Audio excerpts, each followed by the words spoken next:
Phew.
Hey! The story has only just begun! Everybody stand back! Let's... You're done!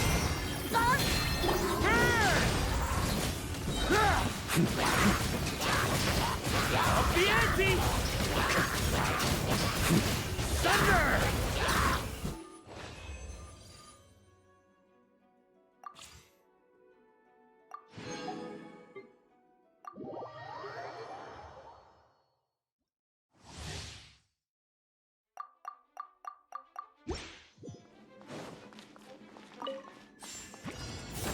Heaven's will made mine.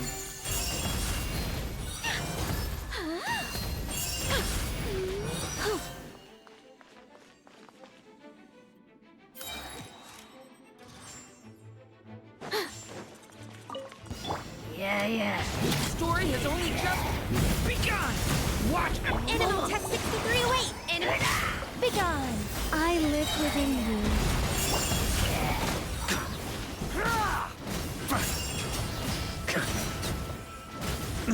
Thunder!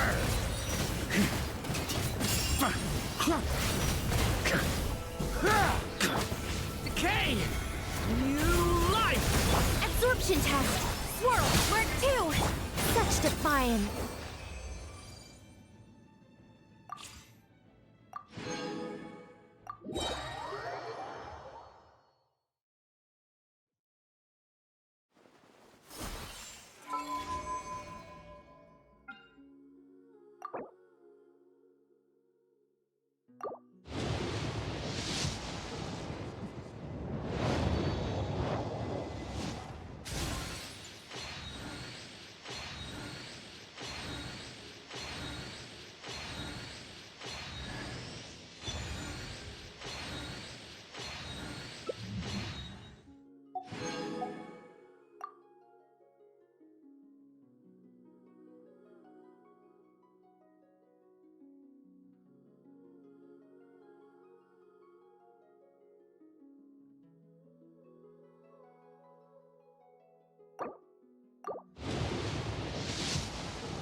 Hello, Prune the Witch Hunter at your service.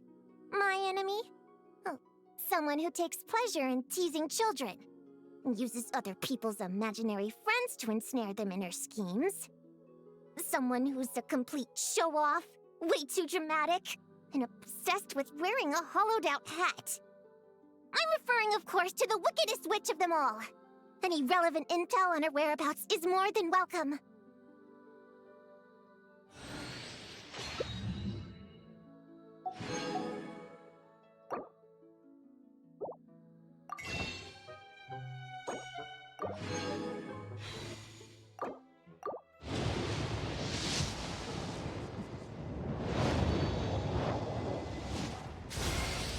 Oh, should I introduce myself again? Looks like no interference from Alice's self-introduction magic this time. So I suppose I'll just go ahead. I'm Nicole. As you can see, I'm... Oh, again? Guess I spoke too soon.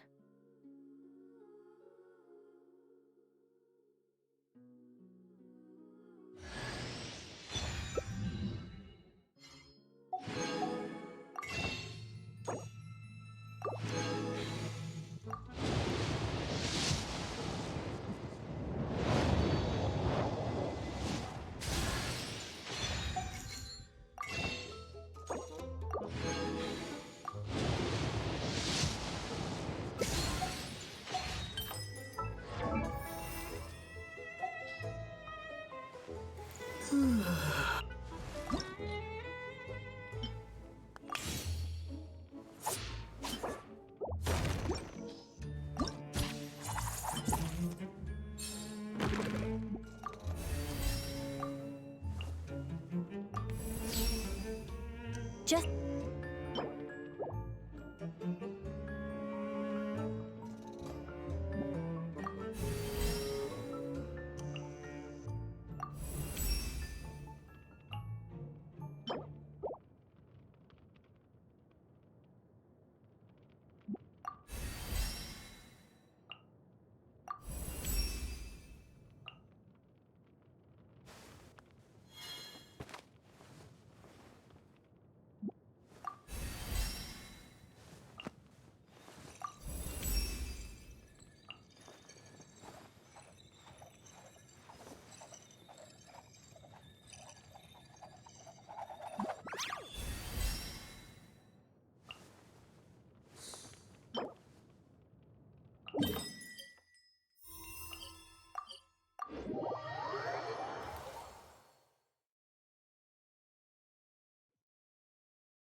Quit following me.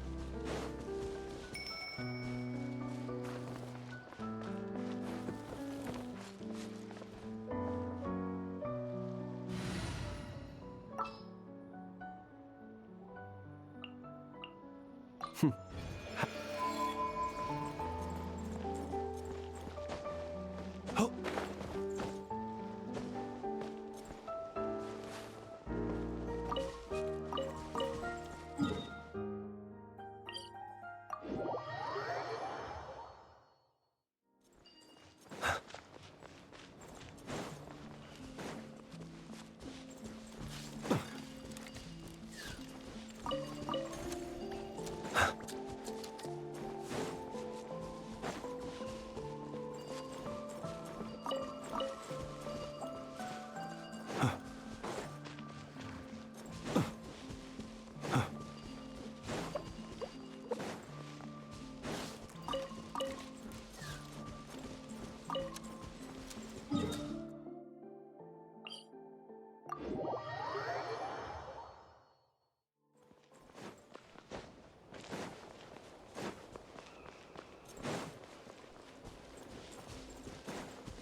Are you sure it has to...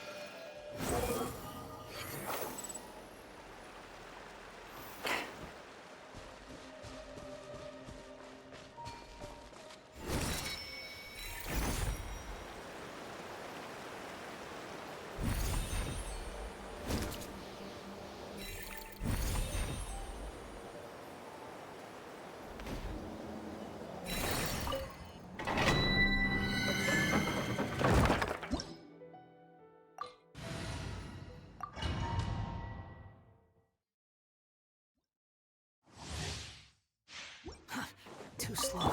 The story has only just begun! Stay... Begone! The wind rises.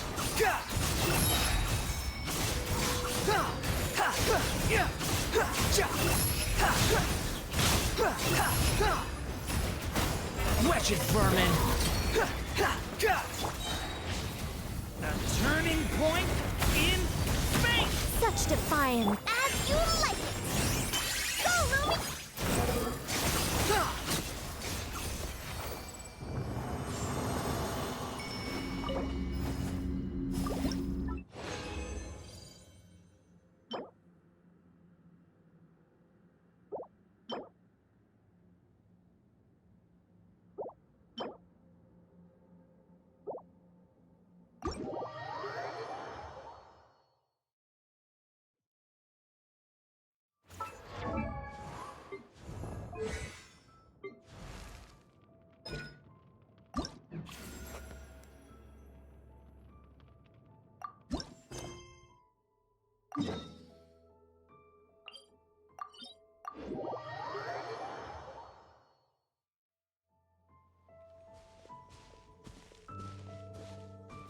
Leaving already? Hey! Barbie! Aren't you forgetting something? Like a whole bunch of stuff you were supposed to give... me? Nonsense. Your arrival is more or less in line with Barbie's prophecy. Though, to be honest, I did think you'd be here a little later. Anyway, before we get down to business, it might be best if you two... have something to eat? No, of course not. But my hearing happens to be quite sharp, and I heard Paimon's stomach rumbling a mile away. Whoa!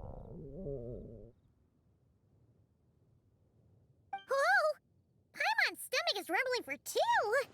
We must both be super famished! Don't you worry about that. I've got plenty of cookies and cake, and as you know, nothing bad ever happened to hungry travelers who accepted food from a witch.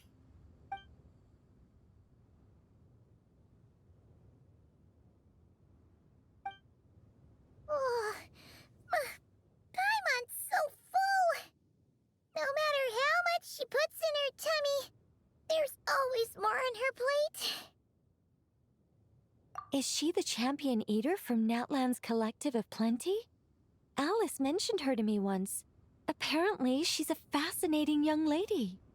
I imagine if she were to attend one of our parties, we'd need to set out 3, maybe even 7 plates. Paimon really can't eat anymore. She's coming apart at the seams.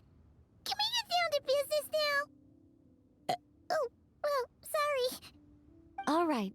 I gather you're here to deliver my homework. The one that Barbie prophesized?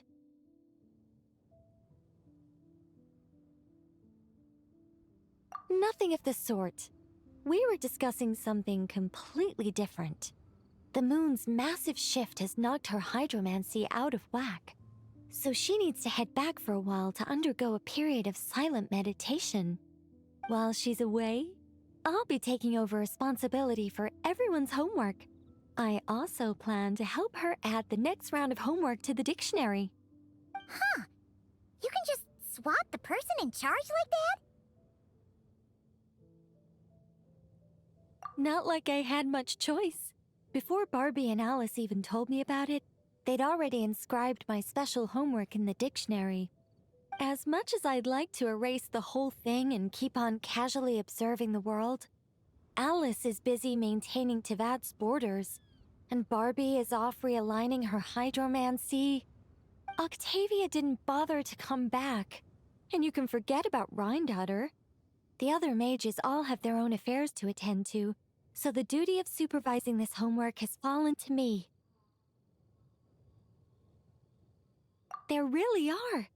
I don't even know how long it's been since we all got together to make this a proper tea party. In any case, as long as I finish my homework, my story will be officially inscribed in the dictionary. After that, I'll be able to go back to observing and guiding. So, Traveler, Paimon, it's time to deliver your message. What's my homework? Oh, and since this doesn't count as a prophecy, just something Barbie and Alice came up with 10 minutes ago, there probably isn't any useful information to be found in that dictionary you're carrying. You're right, Nicole. We had to look before coming over, and there aren't any detailed instructions at all. There's only these 2 sentences. All right, that first sentence was clearly written by Barbie, but I bet my bottom more it was Alice who added the second. Anyway, let's get cracking on this homework. Just let me think. Where should we begin? Huh? Oh, Barbie gave me a rundown of my tasks just now.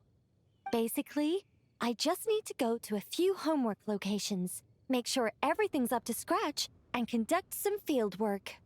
Wait a minute. Paimon thought she was giving you a prophecy. How does a rundown count as a prophecy? Well, you see, I naturally view anything Barbie says to me as some sort of prophecy. Besides, when Barbie wrote this homework of mine, all she actually did was flip straight to the final page of my story and tell me the ending in advance. What do you mean? This homework had to be delivered by you. That's a very important step. Certain formalities must be observed in order for homework to count. But we can talk about that later. Anyway, enough dawdling. Come on, follow me. We're going to... Yes, that seems like as good a place as any. Just like that? Hold on. How are we supposed to get the...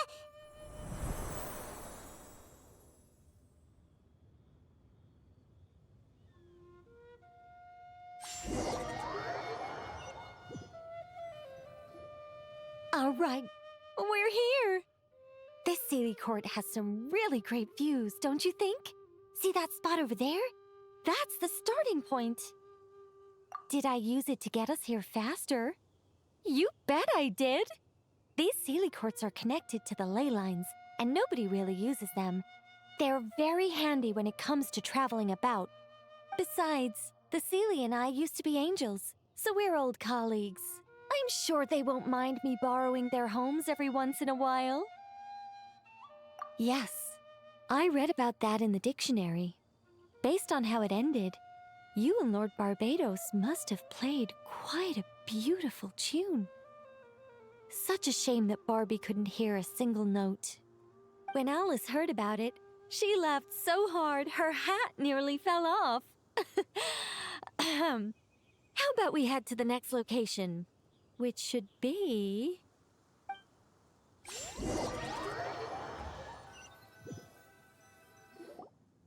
Is this Wolvendam?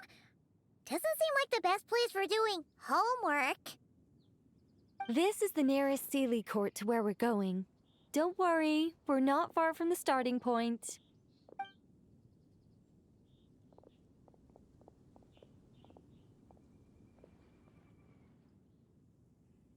Whoa! Where did all those wolves jump out from? Hey! We're not here to hurt you! We're friends with Razor!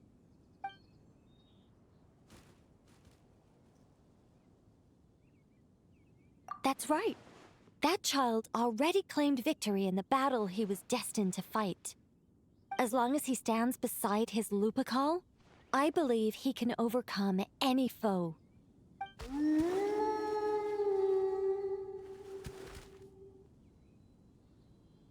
I'm sure his Lupical feels the same way too. All right, that's about it for this place. I could do with a good rest. Come on, let's go. Time to head back for a cup of... Whoa! When did this door appear? This looks like Alice's handwriting. Let's take a look. Thanks for your help with the homework. Now hurry home and have a hot cup of tea. P.S. There is a surprise waiting behind this door. Hurry home? Wait a second. Why does this door look so familiar? There's no way it could lead to...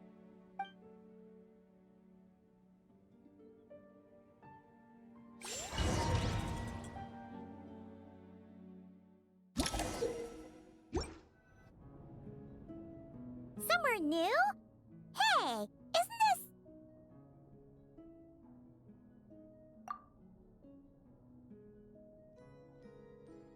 No wonder Alice wanted to borrow the lodge key. She said she wanted to set up a tea room, even though I told her I already had one.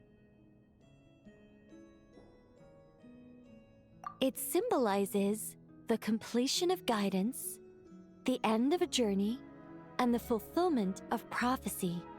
You've followed Seelie before, right? Only when a Seelie returns to its Seelie court does its guidance come to an end. So, to give this unwelcome homework a clear conclusion, Barbie and Alice must have built a Seelie court right here.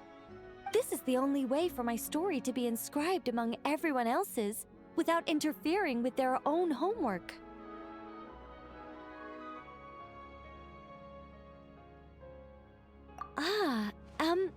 Well, we're not all that different. Once upon a time, we were all angels after all. But that doesn't really matter. What's important is what it symbolizes. It's like writing a novel. As long as the main outline is there, there'll always be a way to flesh out the details so the pieces fall into place. As long as I take my seat, this homework of mine will be officially over. It's a nice touch, but it feels like the ending to a story written on the fly. If Anya were here, I'm sure she'd have come up with something more clever. Don't you worry. That's an essential element as well.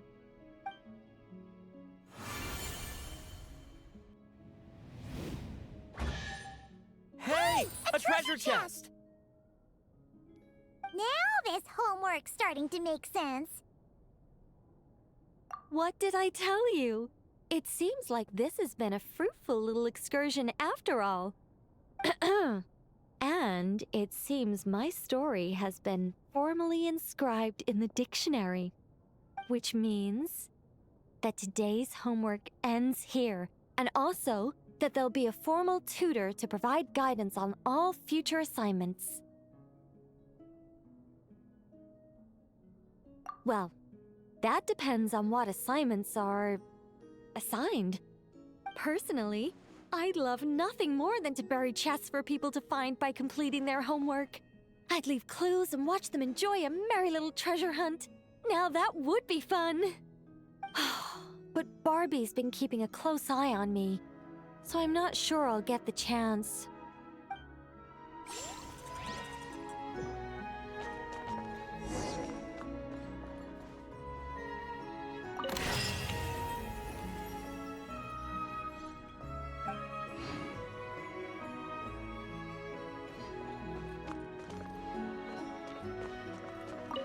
Which means that today's homework ends here, and also that there'll be a formal tutor to provide guidance on all future assignments.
Squall and Fury.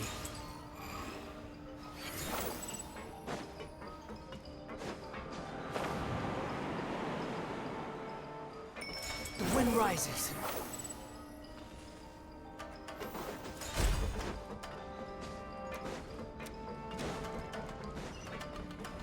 Quit following me. Squall and Fury.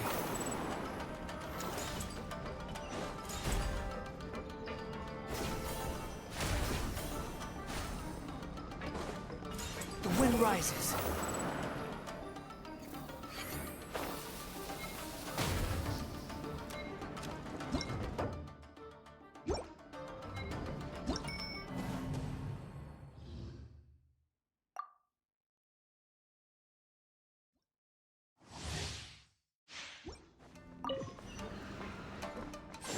Squall and Fury. Huh.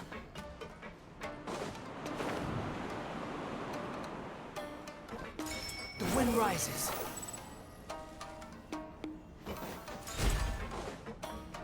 Hup.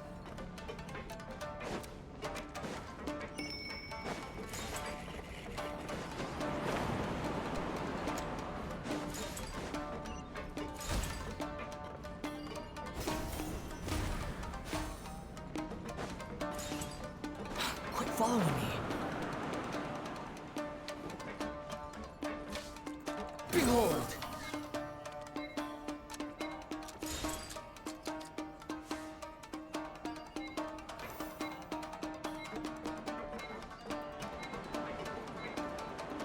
Squall and Fury.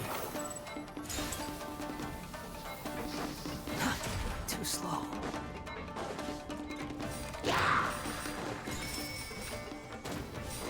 The wind rises.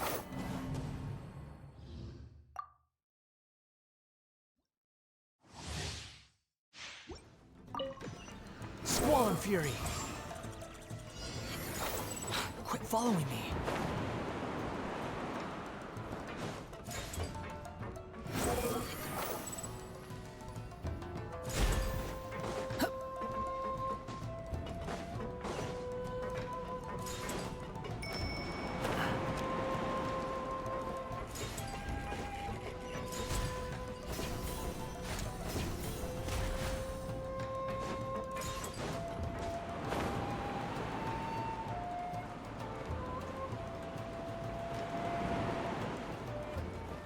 Behold!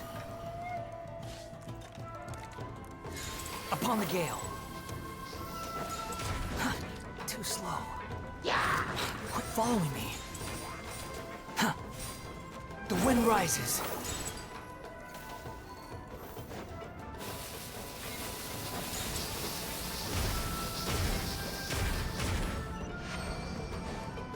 Huh, too slow.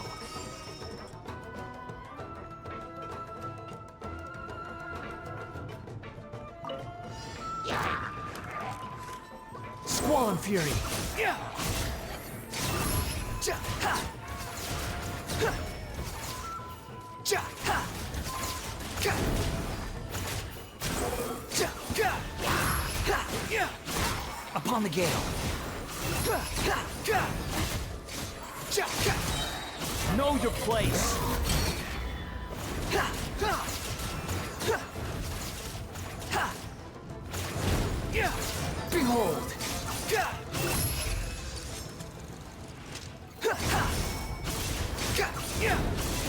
How amusing. That's far and quit following me.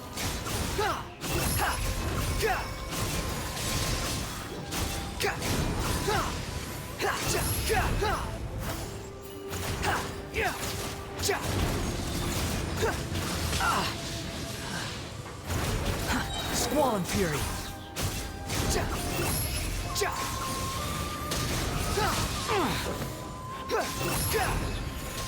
Unsightly insects. The wind rises.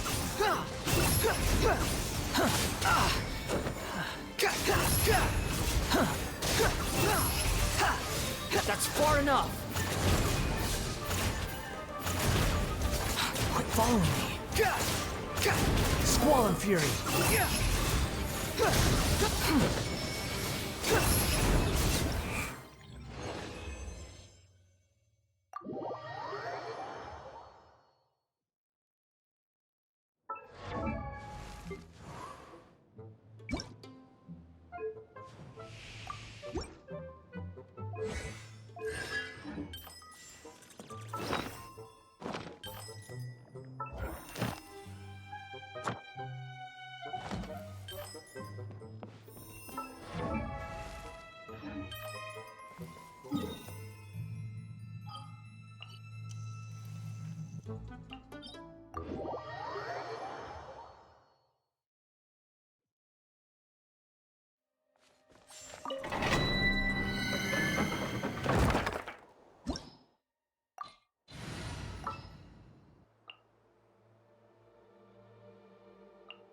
Knight of Boreas, falling in.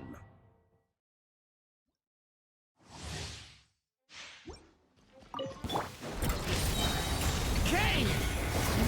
I think not. Heaven's will made mine.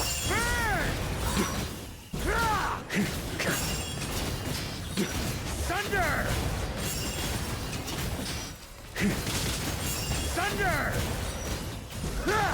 Boreas sweeping in! Watch out! Begone!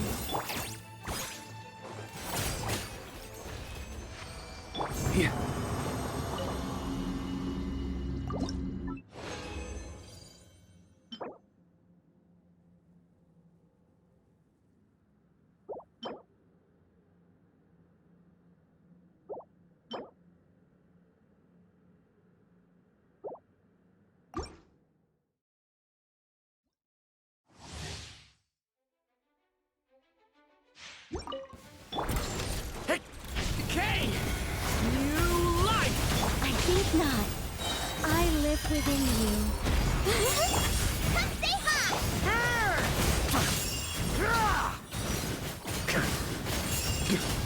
Thunder!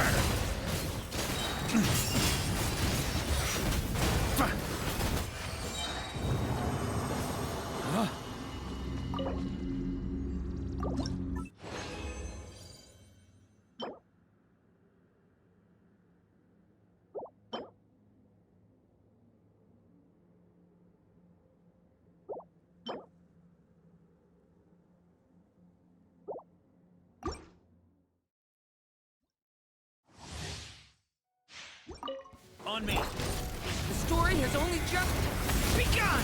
A gift from the land beyond! Show 'em, Lumi! Begone!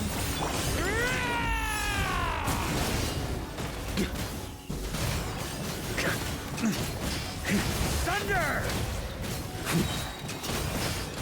Thunder!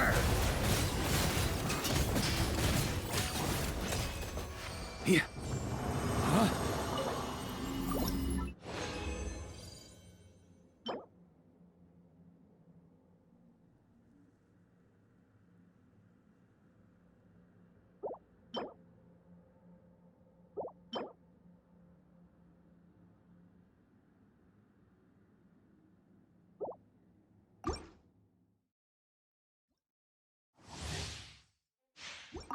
On me. Kane! New life! Such defiance. Our little secret.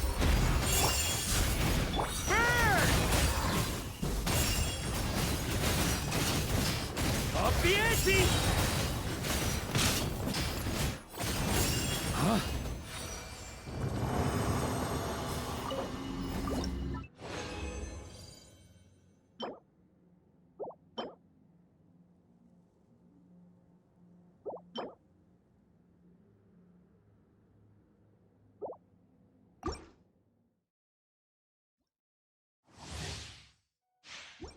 Yeah. Kane! New life! Come say hi! As you like it!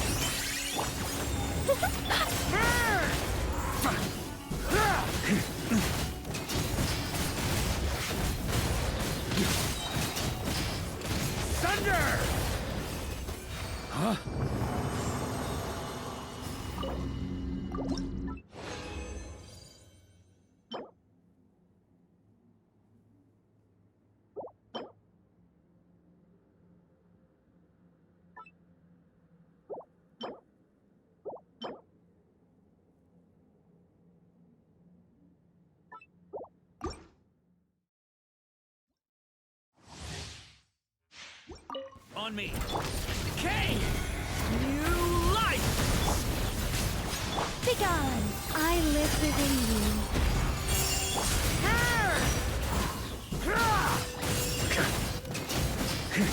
Thunder!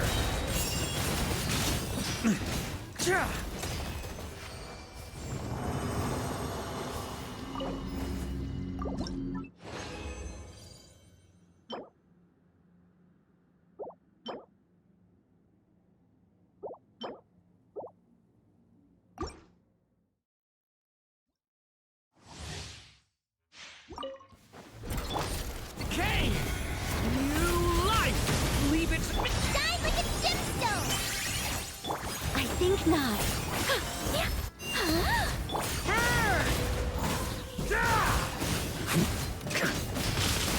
Thunder! Thunder!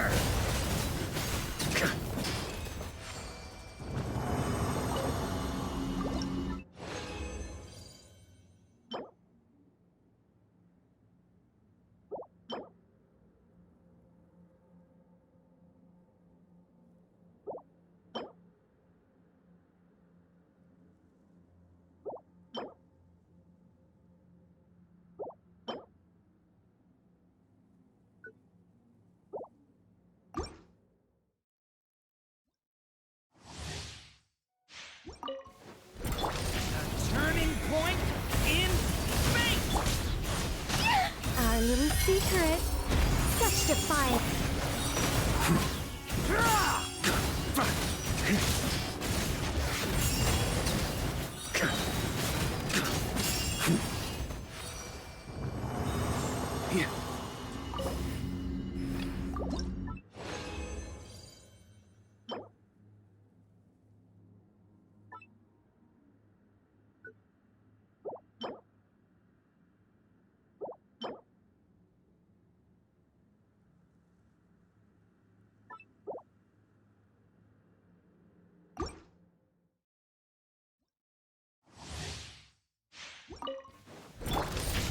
The story has only just begun!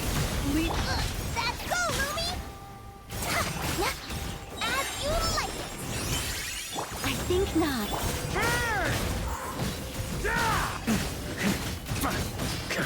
Thunder!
On me.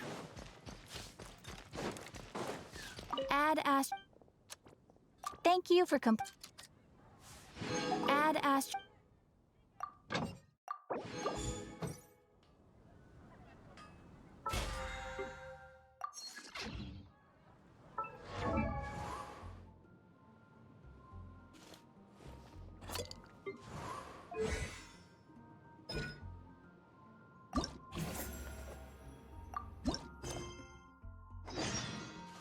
Huh? Here.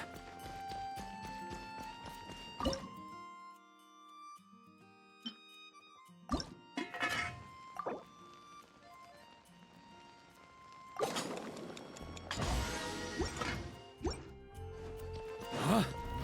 Try to keep up! Here.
Just so you know, I'm not here to play.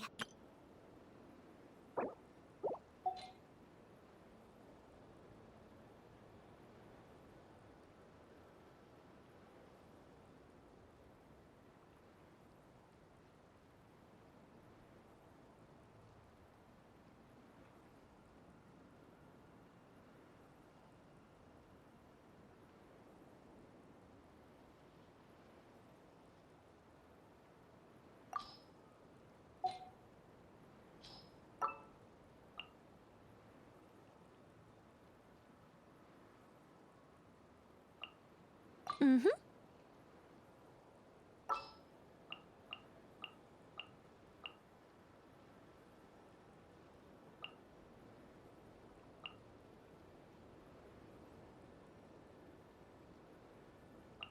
A pleasure to fight by your side.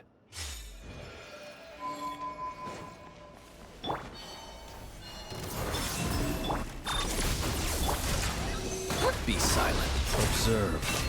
Fear the dark. Close your eyes. To dust.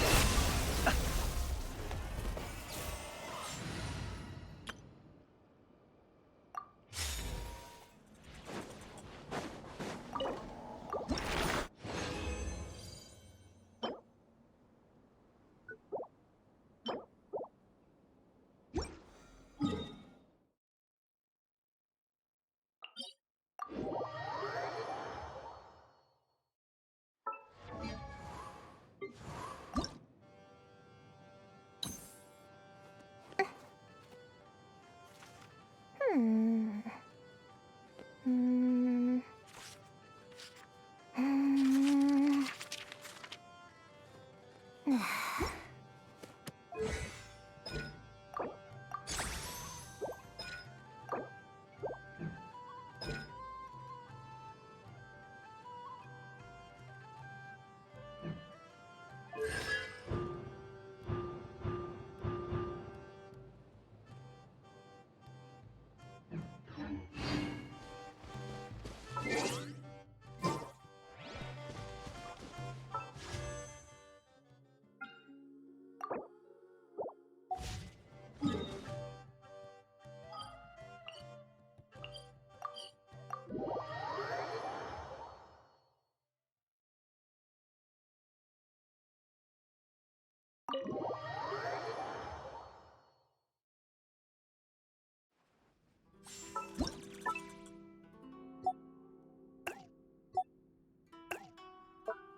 Here.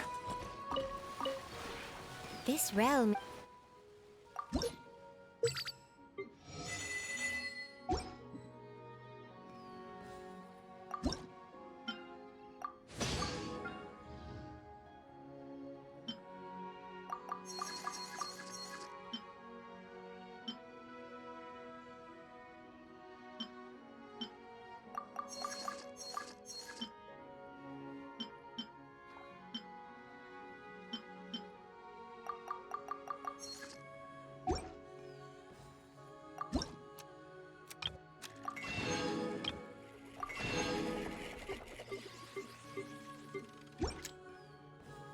If you ever...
All here shall bend to my will.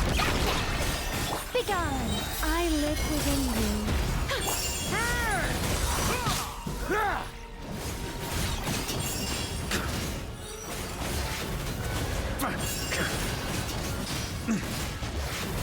Hurry, sweeping it!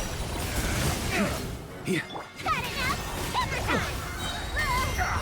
Such defiance.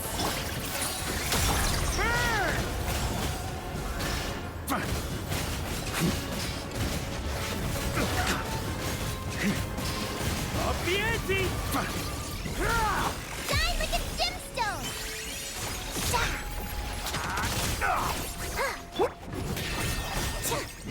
Begone! Heaven's will made mine.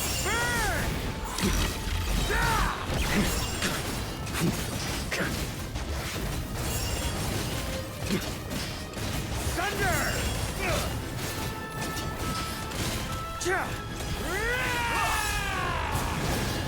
Song, you're done! My turn! Such defiance.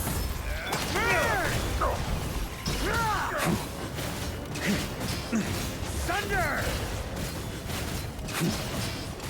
Thunder!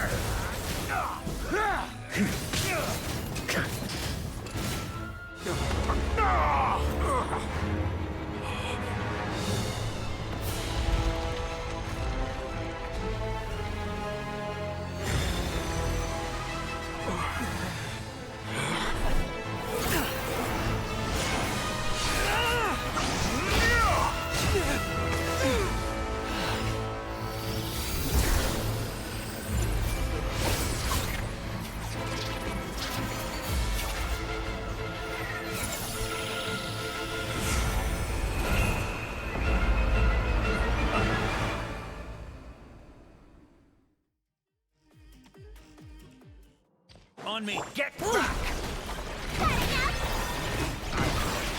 Snatch it from my trap! You won't distract me this time!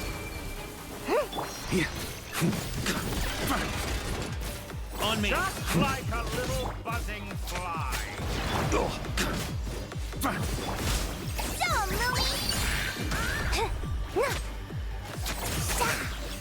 Just like a little buzzing fly! It's fun! I think not. Look after Mondstadt for me. Stay high! Nowhere to run! Such defiance. Let's try this! Muso no Hitotachi! Dumb, Louie! You won't distract me this time!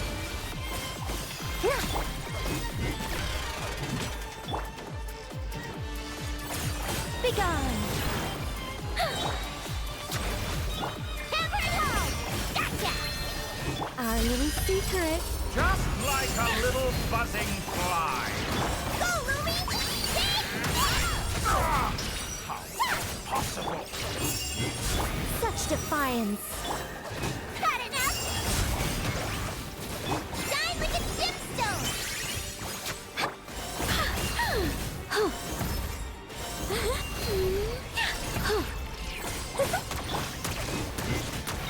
I think not. Dumb, Louie! I live within you. Let's try this! Muso no Hitotachi! You're done!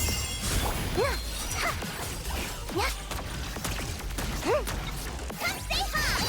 Coming in hot! You won't distract me this time! Just like a little buzzing fly!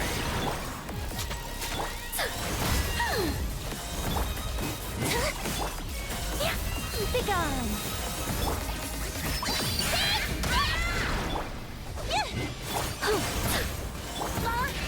Nowhere to A run! petty trick!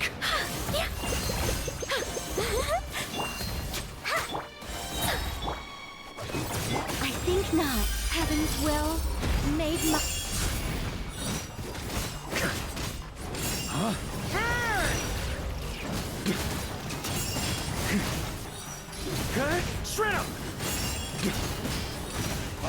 easy! Cut it up! Hammer it home! A gift from the land beyond! All before you! Play the primal flame! Here. You won't distract me this time!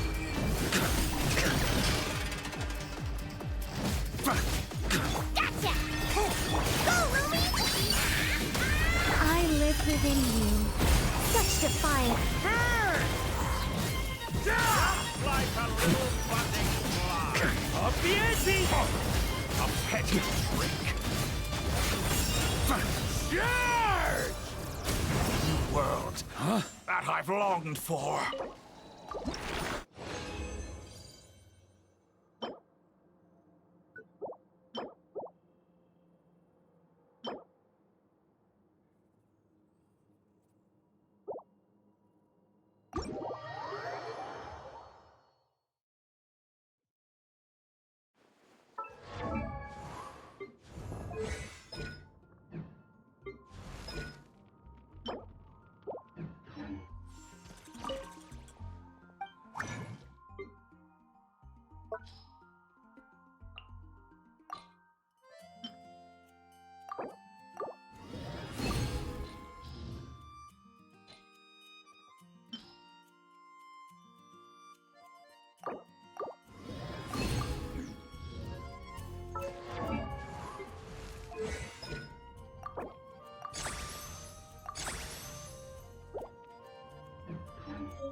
Prune's assignment doesn't look much like homework. More like a declaration of war. Little witch hunter, have you found a way to defeat me yet? Shout your coolest challenge from the rooftops and prepare to bow down before the Dodo King. Paimon will bet $1 million more that Alice wrote this. If it wasn't for the part about a witch hunter, Paimon would have thought this was written for Klee. Prune isn't exactly Alice's biggest fan. Paimon can see her really blowing her top over a challenge like this.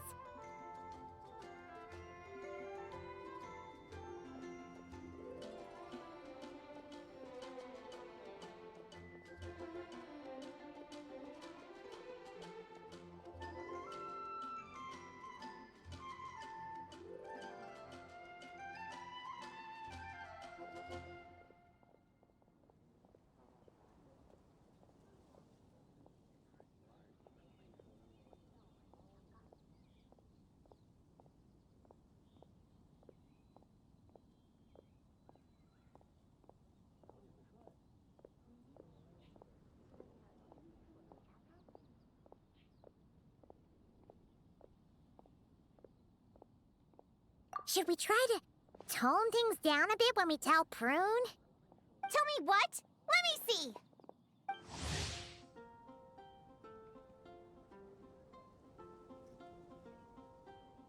Ah! Don't sneak up on Paimon like that! Whew. Fine. But you've got to promise to keep it cool, okay? Oh, boring. Huh? You're not mad? I'm used to her childish little games. She likes to act mysterious, but it's all just cheap tricks. Who shouts a challenge from the rooftops anyway? People walking past would look at me like I'm crazy. I'm not falling for that. I might as well stand in the middle of the street shouting, "Look at me! I'm an idiot! I'm an idiot! I'm an idiot! I'm an idiot!"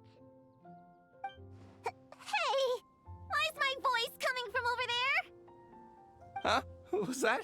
You're an idiot? Yeah, you can say that again. Hello, an idiot. Nice to meet you. Did you lose a bet or something?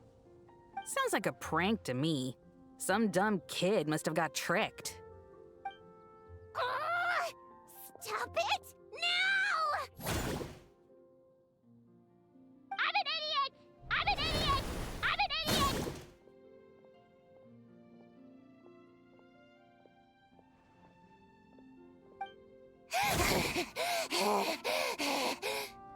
Calm down, Prune. There's no need for violence. Alice!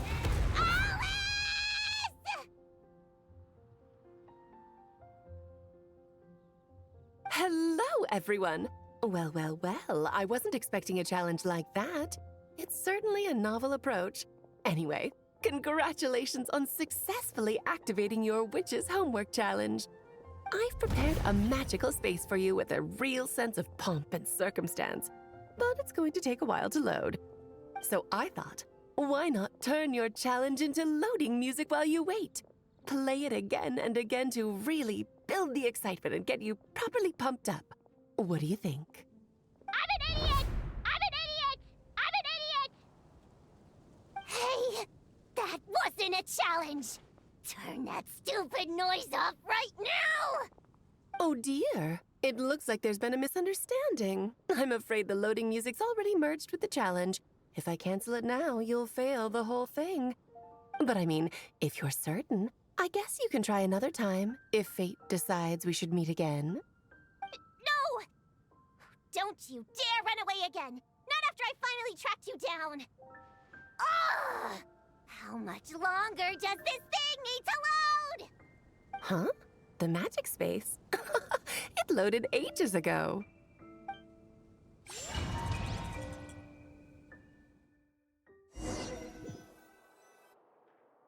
Welcome to the pinnacle of the dramatic arts in all of Tibet, the Opera Epiclès, or rather, a magical facsimile of it. Your challenge is to win a debate, which is exactly why this magical space was created. Not bad, huh? Go on, try telling me the sense of spectacle isn't overwhelming you. A debate? Don't you remember how I wiped the floor with you last time? Did you really go to all this trouble just to embarrass yourself again? Well done. You displayed the intellect of a 16-year-old in a debate designed for 12-year-olds. How remarkable you are. I know how much you like to argue, so I've prepared a wonderful topic that even you won't be able to refute.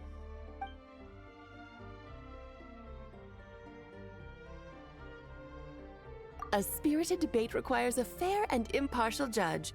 Naturally, you are the only candidate worth considering, and I'm sure everyone else here agrees.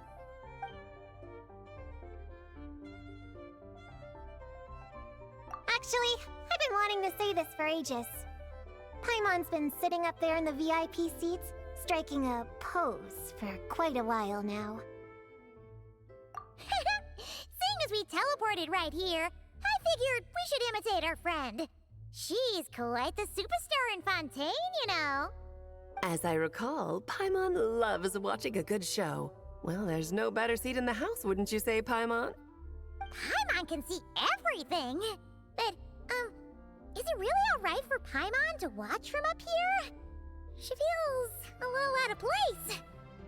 Relax. This is my magic space, and I make the rules.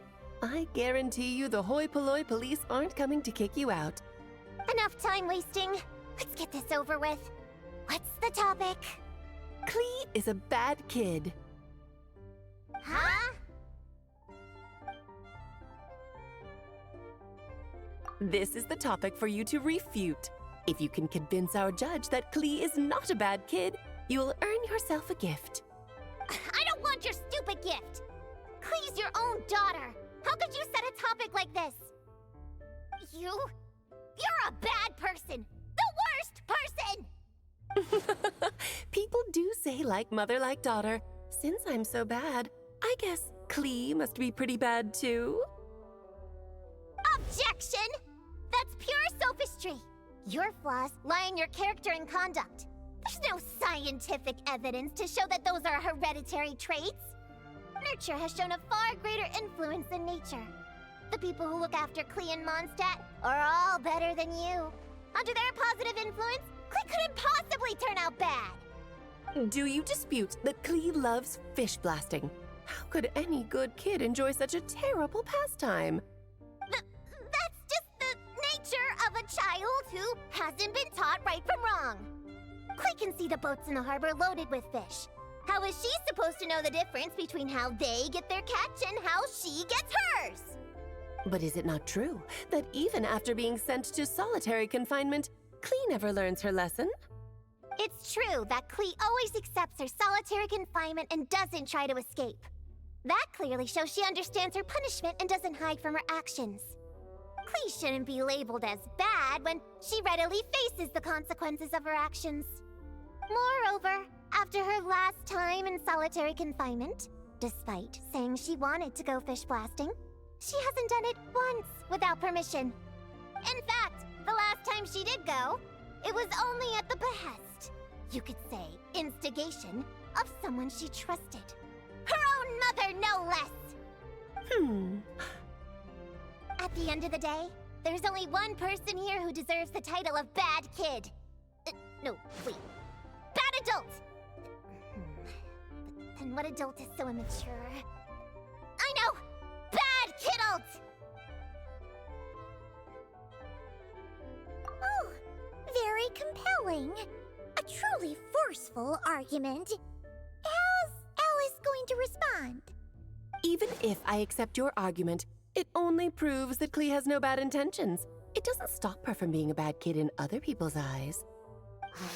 Still stubbornly clinging on. Fine. If that's your angle, then listen carefully, because here's something even you can't deny. In other people's eyes, Klee is cute, so they will always forgive her actions.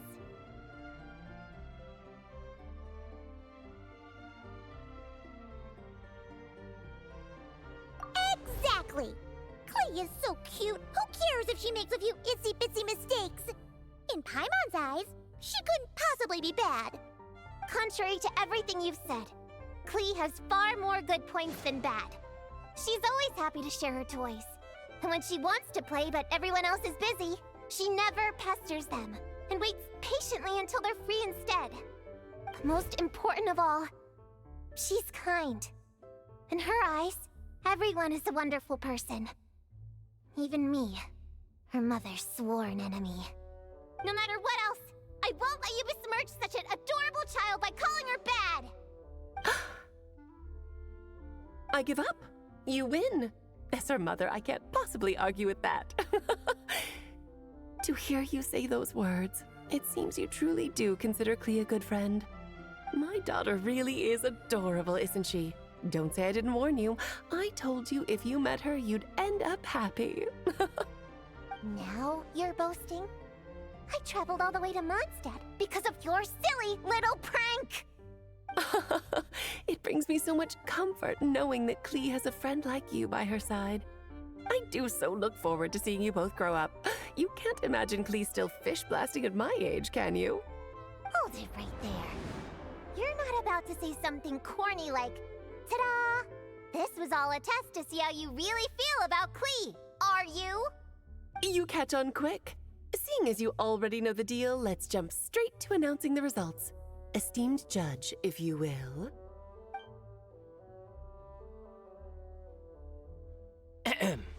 Little Prune's Witch Challenge. Passed. Please accept the following witch's blessing. May you be as happy, healthy, well-fed, and worry-free as Klee herself. When it comes down to it, you and Klee are both good kids. You're allowed to make mistakes from time to time, or even throw cutie-wooty little tantrums. Thanks? But this doesn't change anything between us. First things first, stop treating me like a child. And second things second, I'm a witch hunter, and I won't forget my duty.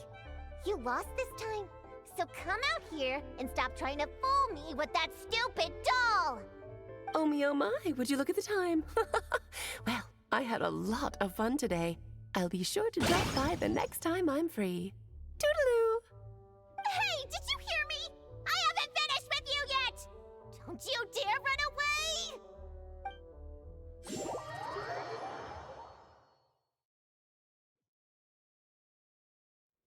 Whoa! Everything just vanished! Classic Alice, huh? Oh, you wicked witch! Just you wait. I'll get you one day.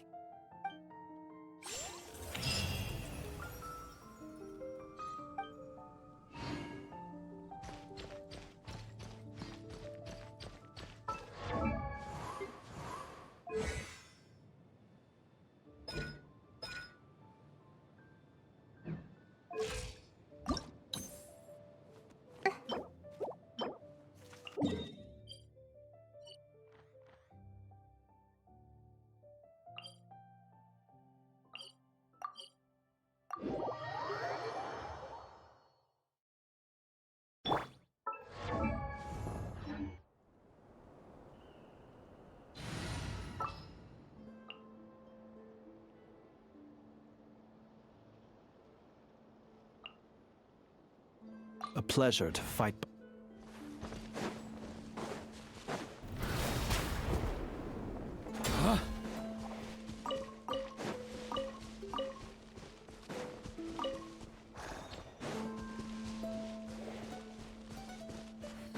Here. On me.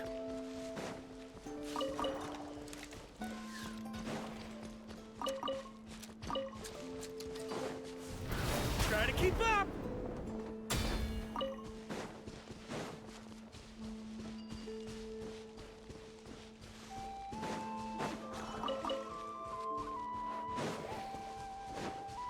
Huh? Here. Huh? Try to keep up. On me. Huh?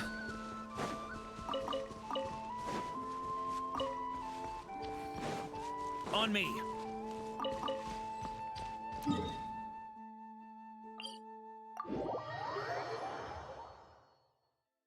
Huh? Here. Ah! Huh?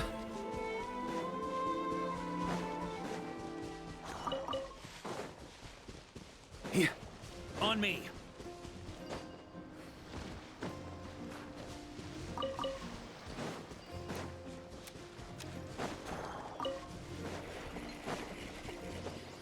Huh?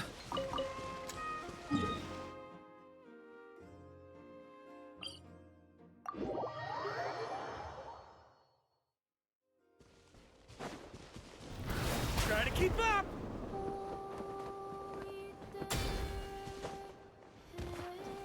Here.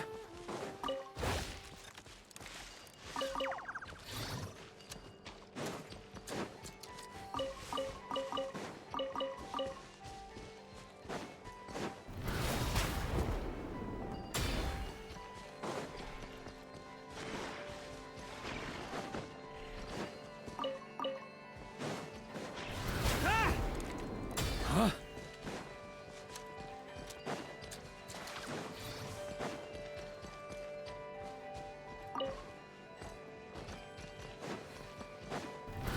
Ah!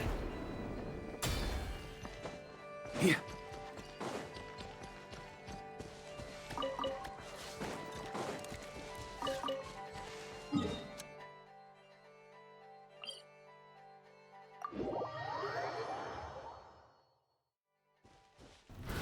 Ah!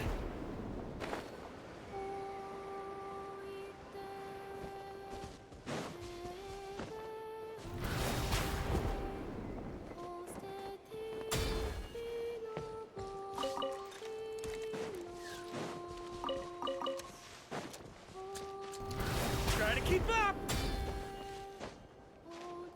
Huh? Oh.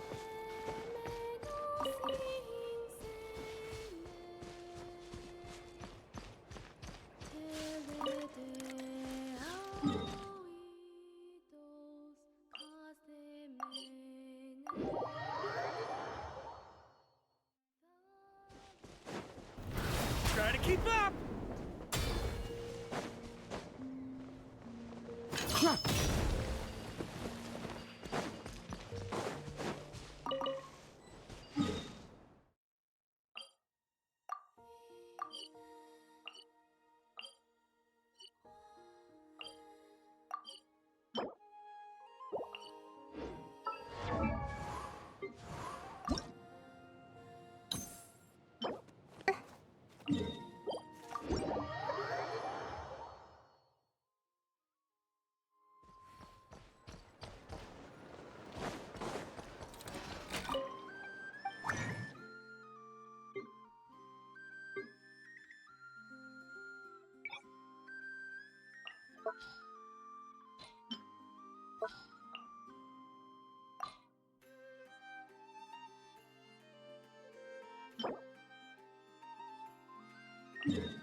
looking for me?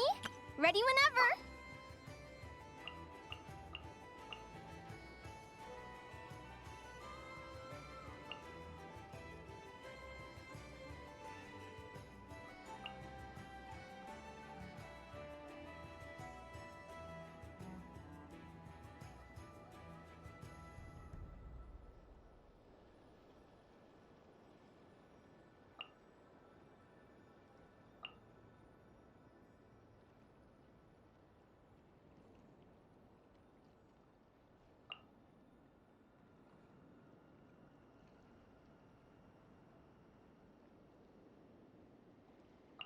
Just what will we come across this time?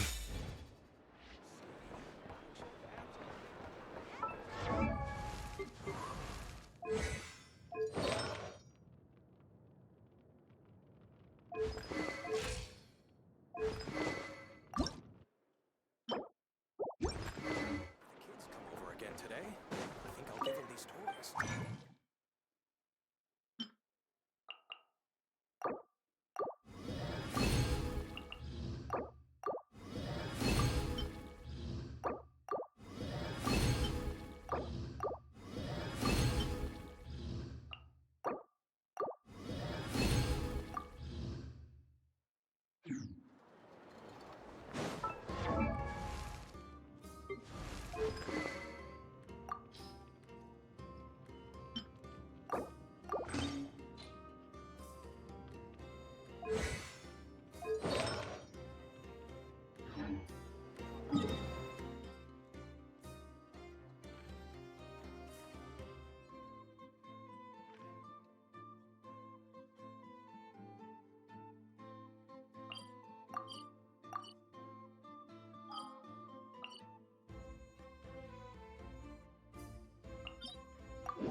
I think not.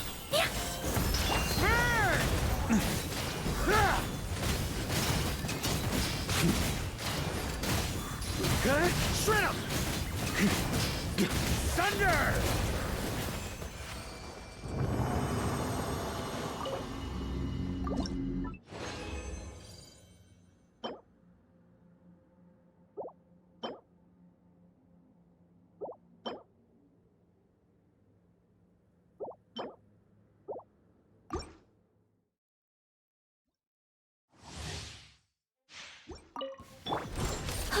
Gotcha! My turn! Stay high! Take this! As you like it! Such defiance.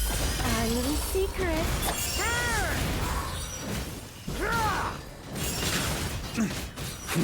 Up the ante! Up the ante!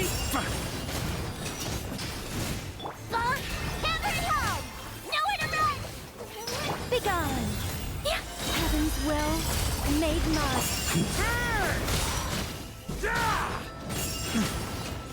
On me!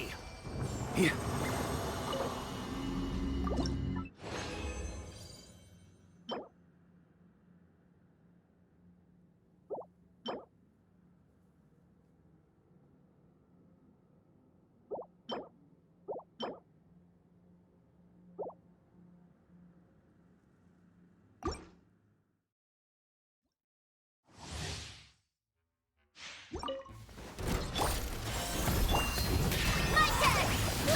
You're done! Such defiance. Go, Lumi! Like it or roast!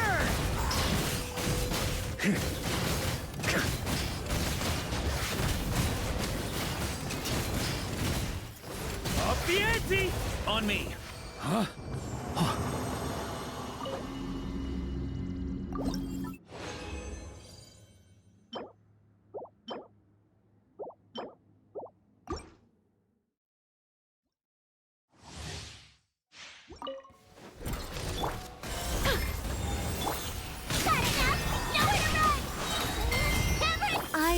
within you.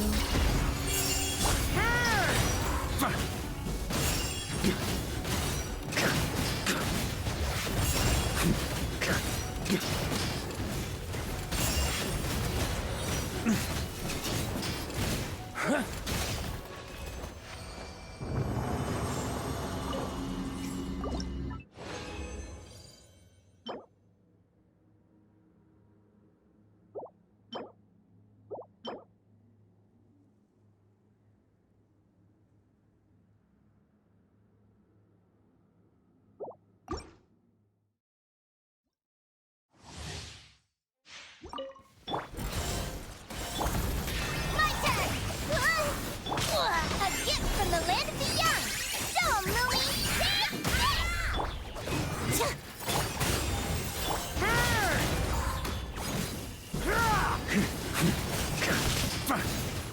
Up the ante!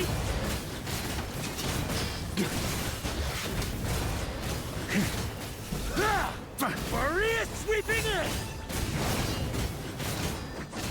Burn!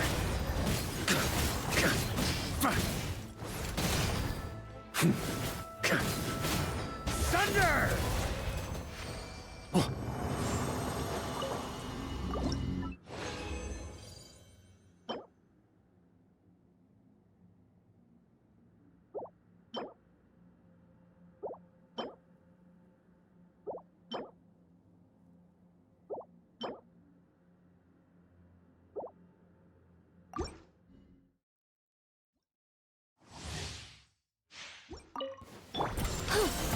Ring-a-ling!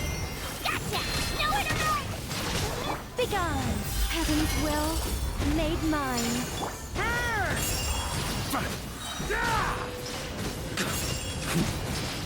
Up the ante! Thunder!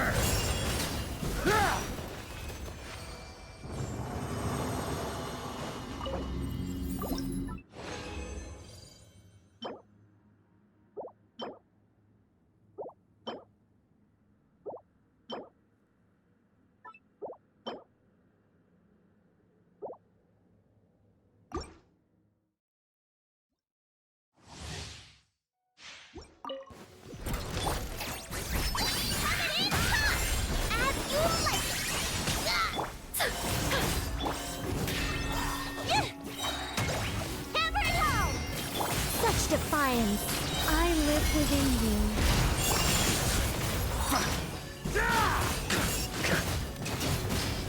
Thunder! Up the ante!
Traveler, Paimon.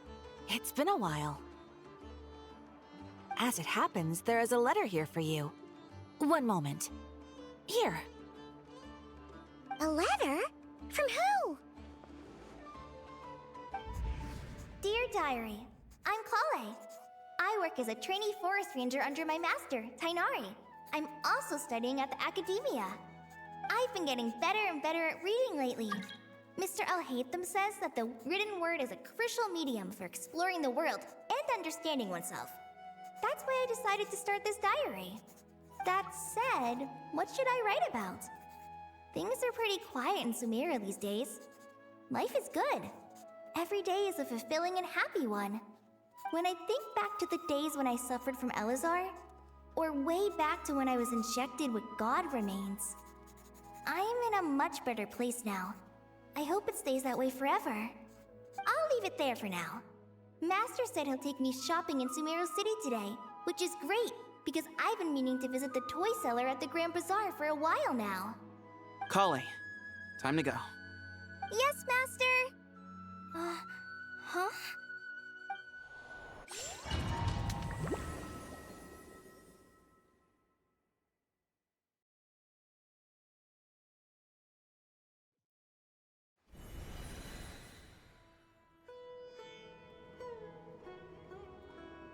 What's wrong, Kale?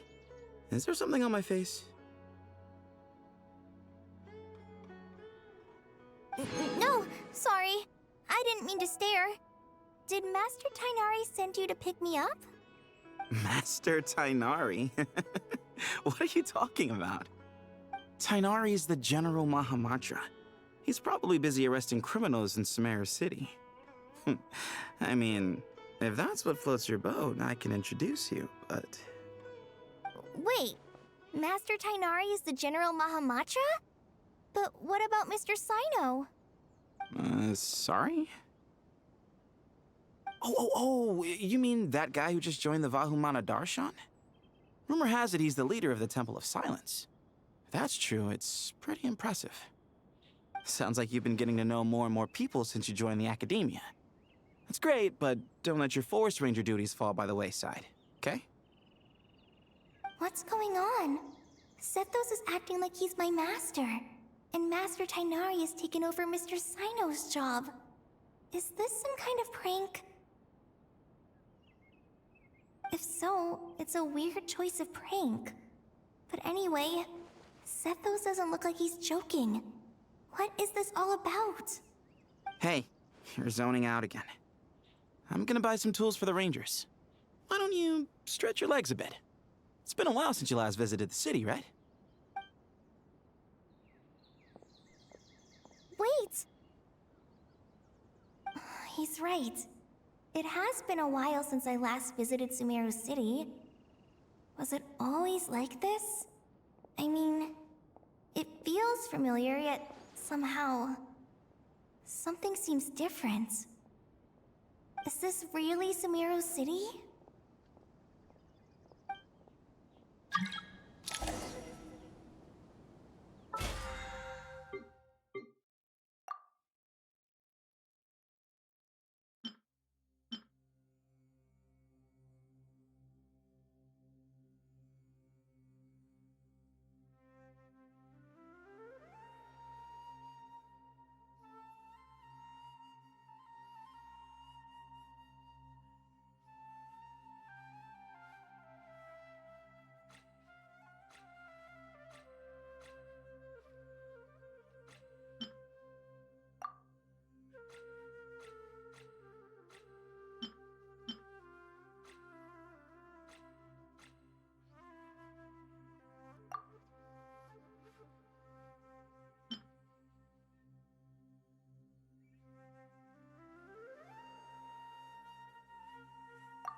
see who just walked by? I think she's that famous merc. Hey, did you see who just walked by? Yeah, it's gotta be her. That red hair gives her away. The Flame Mane.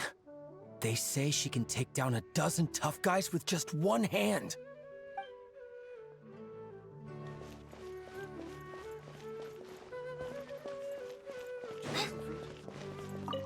Would you like some fruit?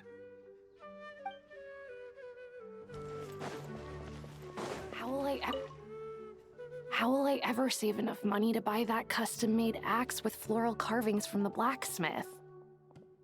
To use as a weapon, of course. As Hussein's secretary, I must ensure his safety. Don't underestimate me just because I'm a homemaker. I used to be a mercenary in the Corps of 30.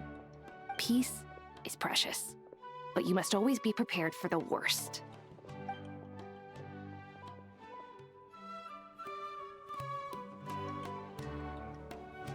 How will I ever save enough money to buy that custom-made...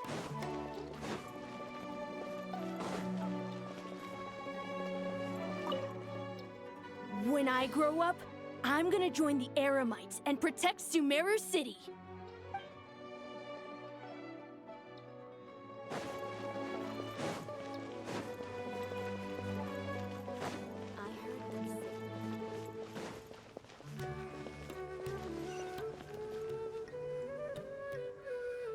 Lord Kabe Bay, did you get a chance to review this month's accounts? Any feedback? You mean the version you sent over a few days ago? Yeah, I took a look when I received it. I was thinking that maybe our profit margin is a little excessive. I visited some of our commercial partners last month. Their earnings are very slim. Are you suggesting that we give up some of our profits for them? Well, since we have more than we need, yes. Making money for its own sake is pointless. Don't worry, I've already planned for it, and the numbers look fine. We can adjust the rates starting from next month. Also, about that designer you hired, I've had to revise his proposal 3 times now, but he just doesn't seem to... Let's cut our losses. Pay him his fee and send him on his way. I'd like you to get Layla on this instead. She was Cyrus's student, and she designed the Palace of Alcazarzare. Seems like a much safer choice. Who's sneaking around over there?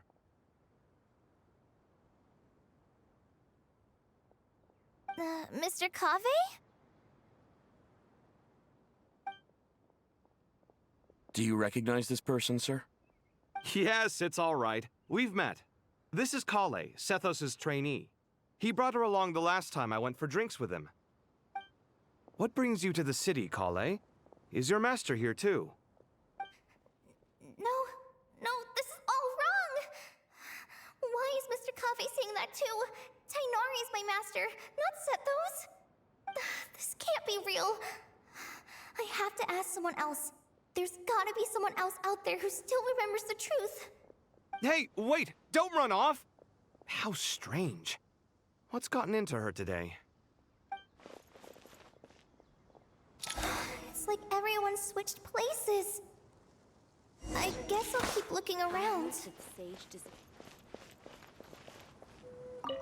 Remember a while back when I was working on a renovation plan for the House of Dana?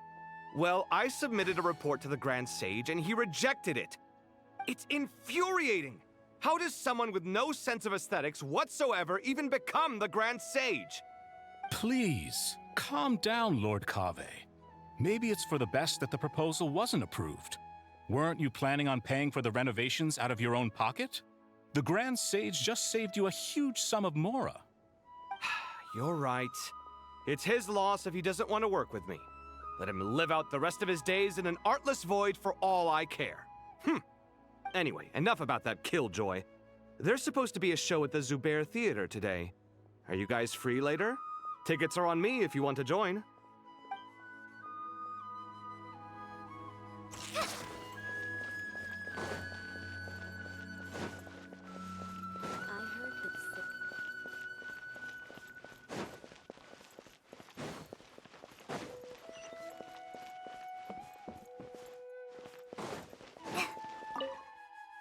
The Grand Sage always used to disappear the moment he got off work, but recently, for whatever reason, he's been seen sifting through records in the House of Dana late into the night. We asked him if there was anything unusual going on, but he answered us with a question of his own. Don't you find it strange that someone with my personality would willingly accept the position of Sage?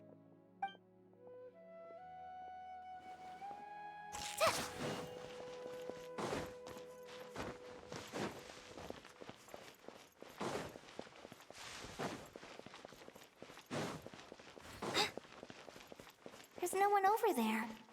I should go check out somewhere else instead.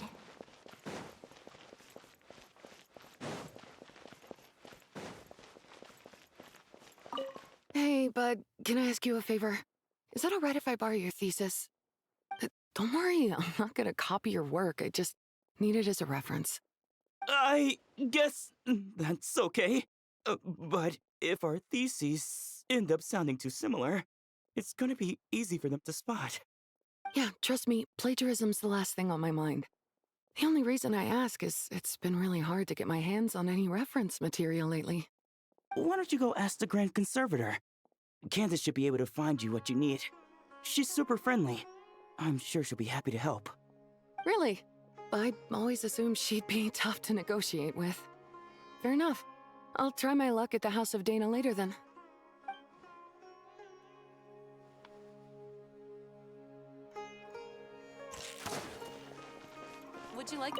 Would you like a cup of coffee? The store's been pretty busy lately.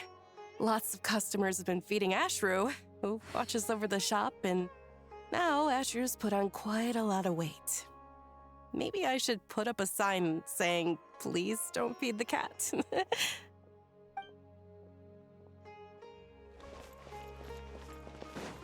Would you like a cup of coffee? Students are under so much pressure these days. Sometimes, I just want to write their papers for them. Peculiar papers come to me for review every day. I really wish they were able to relax once in a while and not be constantly plagued by academic conundrums. It doesn't do a person any good to spend too long down the rabbit hole.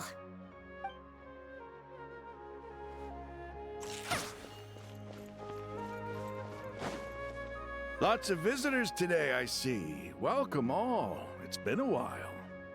Hey, Rahman. You know that guy who sells face powder on Treasure Street? I haven't seen him around in a while. Any idea what happened to him? Oh, you mean a Hongar? Yeah, he got into a brawl with Shavirme on Treasure Street. He's been banned from setting up shop there for now. Seriously? Oh, well, that's a shame. I was planning to pick out some makeup for you. Oh, don't worry about it. The legendary Flame Mane discussing makeup with the Zubair Theater star dancer. Now there's something you don't see every day. Flame Mane? You know, I'm not actually sure when people started calling me that. Maybe the other Eremites thought I needed a fiercer title to scare people off? To be completely honest, I think the title would fit you better than me, Dia. You think? Can't say I've never imagined myself as a merc. If I ever give up the dancing, maybe I'll head to the desert and give the Eremite life a try. You would? Is that so strange? Oh, not at all. In fact, I've actually had similar thoughts before. If I ever get tired of sleeping out in the wild, I think I might go look for a job at the Zubair Theater. I've adored the dance of Sub-Zeros ever since the first time I saw you perform it. If the chance ever came up, I'd love to try it out on stage for myself. Really? If our manager Sataria heard you say that, she'd hold you to it. Probably grab you by the sleeve and never let you go again. Hey, when that day comes, I'll do your makeup myself. How's that sound? Sure. If the day comes, I'd be honored.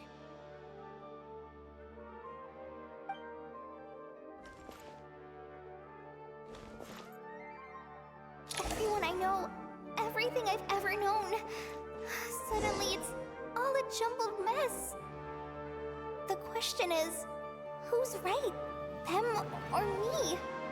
Oh, my head feels so heavy. I can't think straight. Nilu, have you been to Aru Village recently? I've got a friend who I haven't seen in a while. I was wondering how she's doing.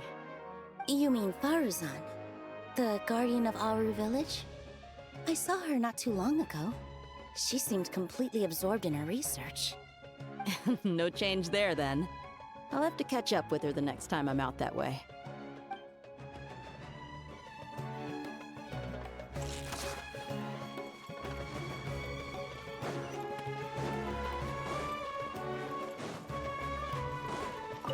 Hi, Mr. Sino.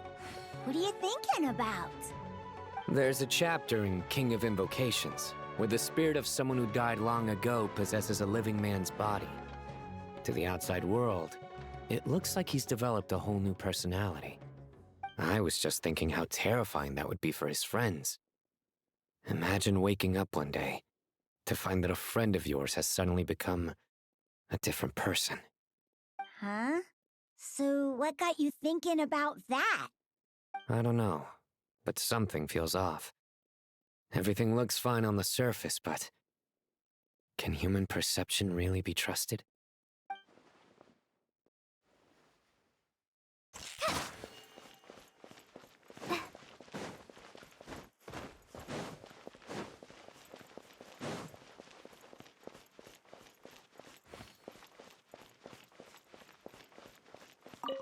All right, not a single Mora short. That covers you for this month's rent. What a relief.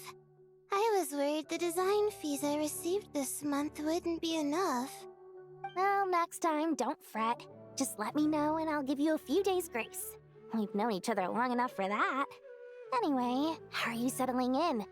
I couldn't help but notice that you're staying up late quite often.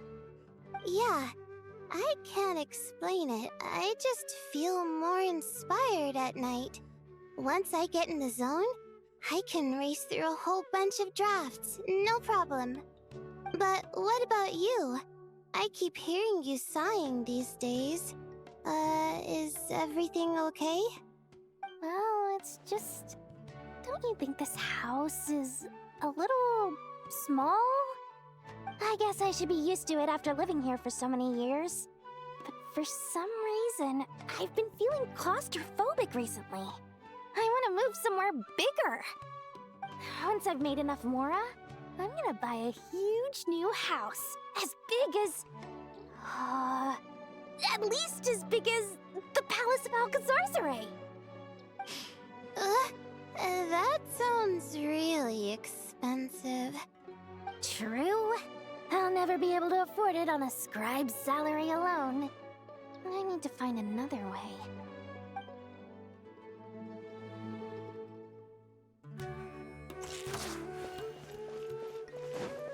There's no one over there. I should go check out somewhere else instead.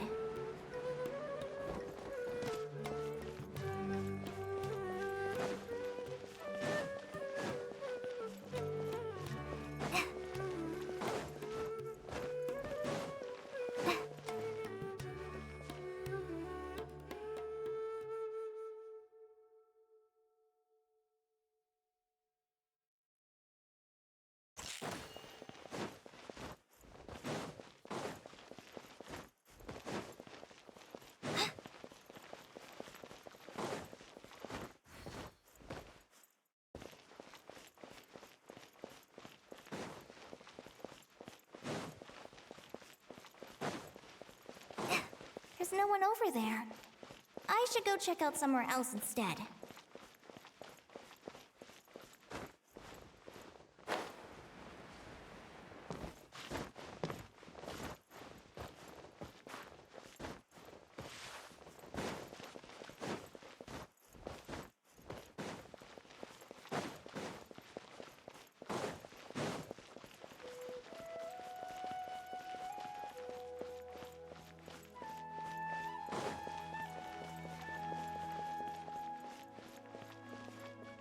Mahamatra Tainari, we've apprehended the suspect. They say that the fool is prone to blind faith. But the wise man is not immune to it either. Siraj, do you have anything to say in your defense? Tainari, you were the one who turned the sages against me. Just a few words of caution from you was all it took to destroy my research. And now you're trying to stop me again? You should know that mechanical life is the future! We must cast aside our useless flesh and... That's enough. I'm not in the mood to listen to your lunacy. Anyone could tell you how amateur your work is. Karina, Ilias, put him somewhere safely out of the way. Yes, sir. Next on the agenda is... Master? What is it? Wait, did Professor Zahahati send you? She's been encouraging me to take on an apprentice. Might be getting a bit ahead of herself there, though. No, Master! It's me! Kale! Listen to me. Something really weird is going on in Sumeru City. It's like everyone's identities have switched around. You're not the General Mahamatra. You're a Forest Watcher. Just yesterday, we agreed to come to Sumeru City today to go shopping together and... All right, there's no rush. Let's back up a little. Your name is Kale, correct? Although this is our first meeting, you do seem strangely familiar somehow. Is there anything I can help you with? No.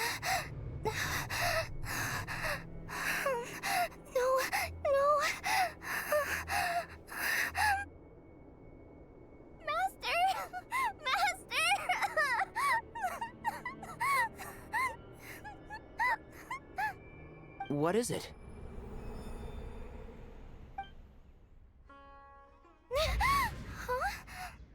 Did you have another nightmare? I've told you before, when you're tired, lay down on your back in bed and get some proper sleep. It's much better for you than napping on your front. Poor posture obstructs your breathing, which can lead to all sorts of weird dreams. Now, we're supposed to go shopping in Sumeru City today, remember? Cheer up. I'll take you to Hushang's. I heard he's got some new toys in stock. Go wash your face, take some deep breaths, and when you're ready, we'll head out. Okay. Thanks, Master Tainari. So it was just a dream. And yet, dreams can sometimes be a warning of things that will soon come to pass. Who said that? That dream felt unusually real, didn't it? Here's my suggestion. Since you're heading into Sumeru City anyway, you may as well tell Lesser Lord Kusanali about everything that happened. And just to be on the safe side, I think you should also inform your 2 traveler friends who once helped save Sumeru. I'd write them a letter if I were you. Time is short. A storm is coming from beyond the bounds of fate.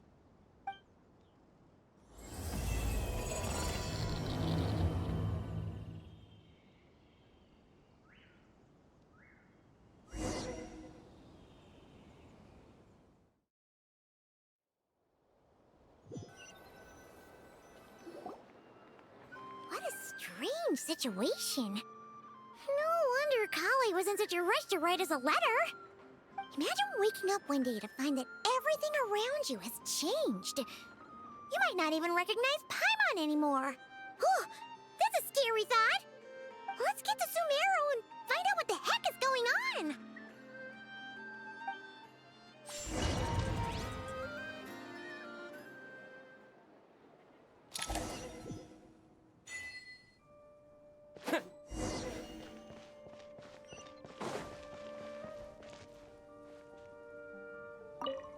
Thank you, Sage Baladuri. You really didn't have to stay with us to the end. Don't mention it. I'm your teacher. It's my job to look after my students. Is Panya doing okay? I think so. She just left the city with her mother. This will be her first trip away from home. She's handling it much better than I imagined. As her father, it's quite a relief. I just hope they have a smooth trip. Pack up your things. It's time we got going too.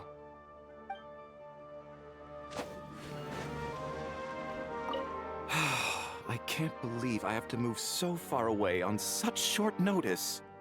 I made an automatic watering device so that my flowers won't wither and die while I'm away from home. Hey, do you think renovation works is the real reason they're moving us to Caravan Rebot? There's a rumor going around that Sumeru City's buildings aren't earthquake-resistant enough. Maybe that's it? All we know for sure is that the order came down from the Dendro Archon herself.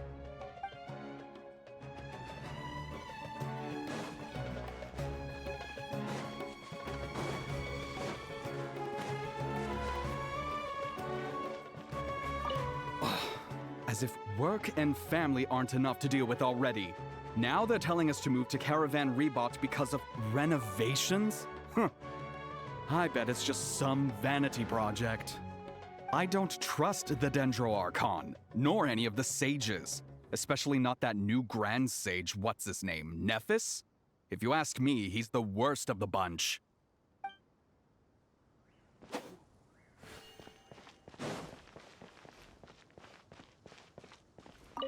Hey, mister. Are you a robot? Shh! Look! He's pretending to be human! He definitely doesn't want anyone to find out he's a robot. I am a robot. I was designed to infiltrate the human world undetected. My mission is to find an opportunity to destroy humanity. I knew it! It's just like in the picture books. What do we do? We're the only ones who know his secret, right? Surely he won't silence us for good. You have discovered my secret. Now I must take you as my prisoners. I will tickle your feet until you join the robot army. Don't be afraid. I'll protect you. Take this, robot! Ow, ow, stop, stop! I was just kidding. I'm human. I'm human!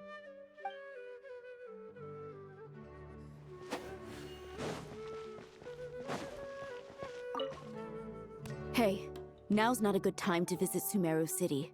We're actually getting ready to move out ourselves.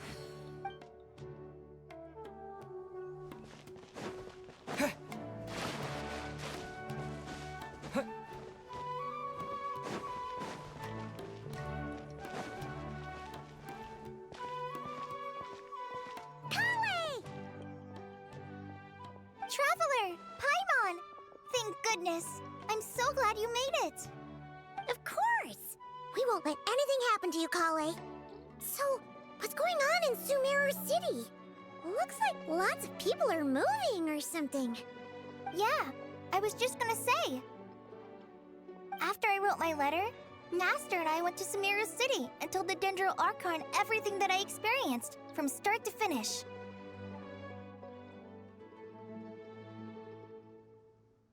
She was silent at first. It seemed like she was deep in thought.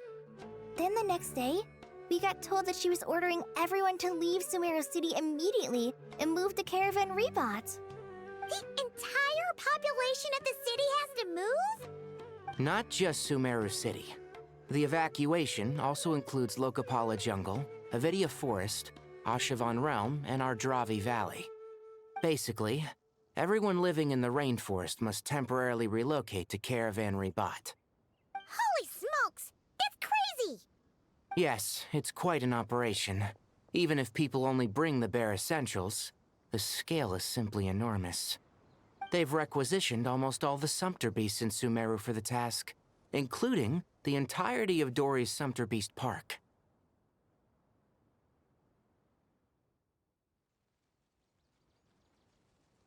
The Dendro Archon said that what Kale experienced was not a dream, but a warning.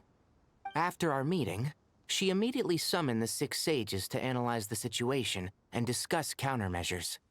They concluded that the events seen in the dream are very likely to become a reality, and that an unknown danger is rapidly approaching. Oh, please keep that to yourself. We don't want to cause widespread panic. The official reason they've given is a large-scale renovation of the rainforest ecosystem. People are skeptical, but there haven't been any major incidents. So far, at least. The Dendro Archon seemed really worried when we spoke to her. She said you can go visit her in the Sanctuary of Surasthana when you arrive. She also said she'd hold out until the very end. Tainari? Kale? You got a minute? I need a hand here. One moment, I'll be right there. As a forest watcher, I've been tasked with assisting with the relocation work. There's a lot to be done, and they need all the help they can get. This will be the final group of evacuees from Sumeru City. While they're away from home, they'll be heavily reliant on outside help. Thank you for coming in our time of need. As you can see, another crisis is upon us. Excuse me, sorry to trouble you, but could you help an old man find his medicine?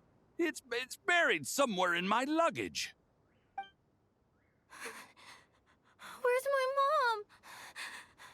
Where did she go?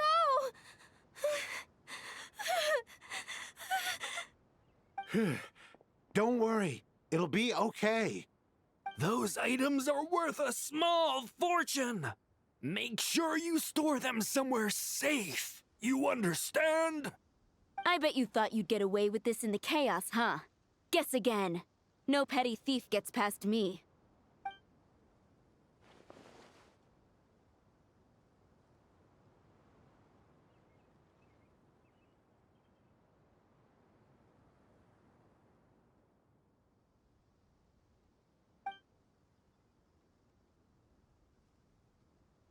We should go help the evacuees. See you around. I'm so glad that you believed me and came all this way to help. It means a lot. Please stay safe. Don't worry. We may not know exactly what's going on yet, but as long as we stick together, we'll find a way through this. Goodbye! Look after yourselves! Will do. See ya! Whew. Paimon's not sure how she found the words to comfort Kale because, honestly, she's kind of nervous herself. Let's head to the Sanctuary of Surasthana and see Nahida.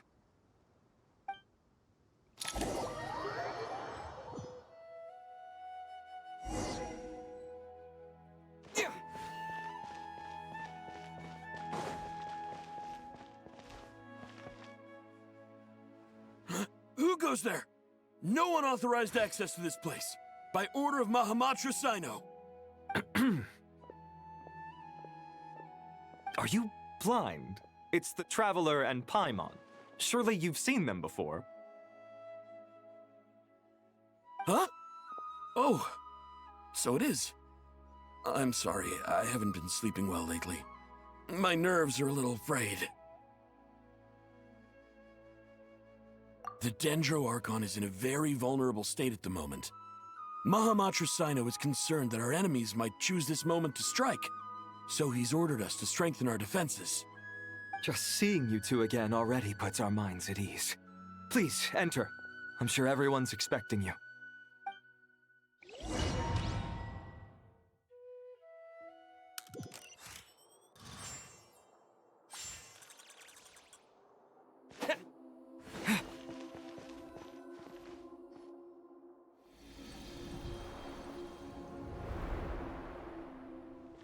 Traveler, Paimon, you made it. Aha! Perfect timing. Reliable helpers like you are just what we need right now. Oh, it's good to see everyone again. Kale gave us a rough idea of what's going on, but we still have a lot of questions. What kind of danger is Sumeru City in exactly? And how come everyone has to move to Caravan Rebot? At this stage, we can't be certain. We're investigating, but no definitive answers yet. I take it that Kale told you about her strange dream? Yeah. Apparently, everyone in Sumeru City was acting super weird. Even you guys. It was like you'd all switched places. That's right. Kale and Tainari reported the situation to the Dendro Archon. She believes that it wasn't merely a dream, and that whatever it was has something to do with Irminsul. It's a reasonable inference. Only through Irminsul can people's memory and cognition be so significantly modified in such a short time. We don't know why Kale would dream of these things, nor who is trying to warn her. The Dendro Archon decided to connect to Irminsul to investigate more thoroughly. Irminsul is connected directly to the ley lines. The tree serves as a central hub where the ley lines converge, and its core function is to record and store the world's knowledge and memories. But something has gone awry, severely compromising the performance of this core function. Information is bottlenecking inside Irminsul, hampering the ley line's flow. If this continues, new information will languish unrecorded, with existing records thrown into disarray. In short, the souls of the dead will be stranded, while the living have their sense of reality warped. In the long run, Kale's dream could well become a reality. And that's just the beginning. There's no telling what other nightmares could end up coming true.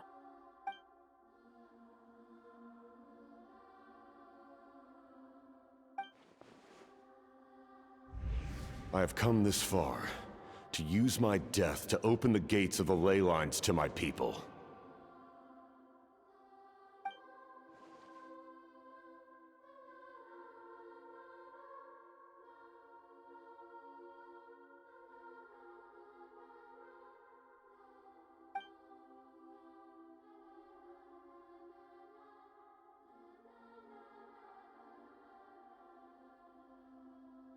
Faced with a growing backlog of information, the Dendro Archon decided to connect herself directly to Irminsul and take over the recording and processing function herself.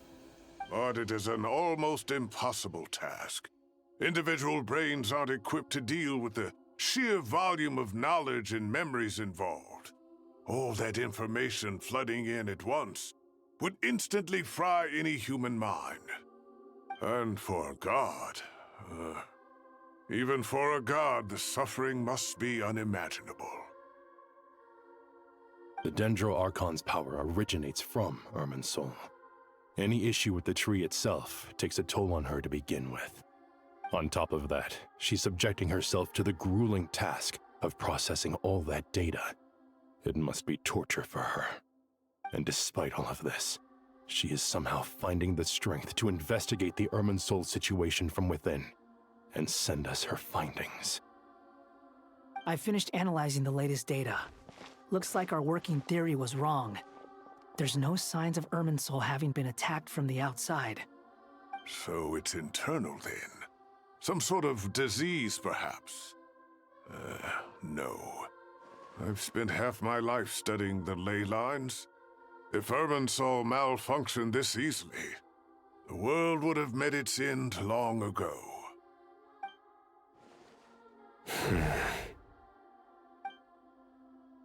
Sino? What is it?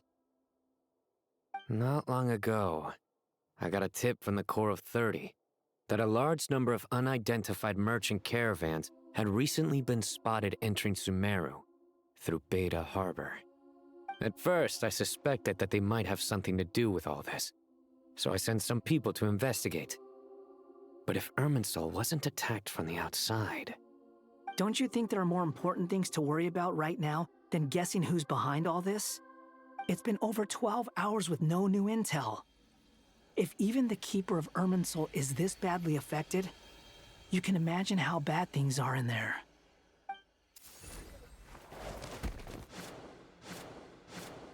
Dendro Archon.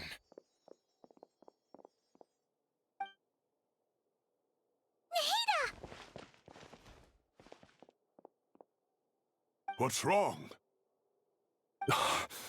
Her breathing is weak, and her elemental energy levels are dangerously low. Looks like it's time to move to the backup plan. What's the backup plan? Get out of the city and take the Dendro Archon with us. The entrance to Irminsul is directly beneath the sanctuary of Surasthana. That means this is ground zero if anything goes wrong. The Dendro Archon has a very strong connection to Irminsul. But theoretically, this connection should grow weaker with distance. Under normal circumstances, she could unleash her full power here. But with Irminsul out of control, our first priority is to get her away from here. The situation is critical. There's no time to deliberate. Everyone in agreement? I'll deal with it. I'll also let the Matra and the Core of 30 know to start evacuating.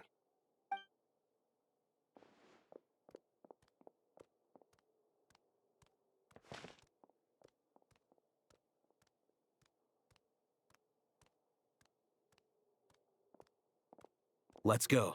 No sense grieving when there's nothing more we can do. Agreed.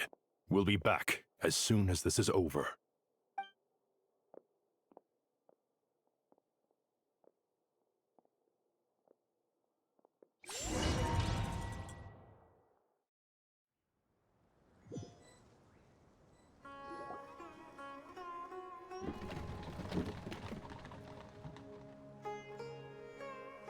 The last group of civilians has been safely evacuated. Dendro Archon's carriage will travel with them. Cyno and Hat Guy will protect the convoy. With the Dendro Archon in a coma, we've lost our means of investigating the situation. And with Irminsul still deteriorating, we have no choice but to evacuate Sumeru City. Feels as though we're being pushed along by an invisible hand. Stop moaning, Cyrus. We're the teachers here. We should be showing a little more confidence, don't you think? A wise judgment. Let's move out to Caravan Rebot.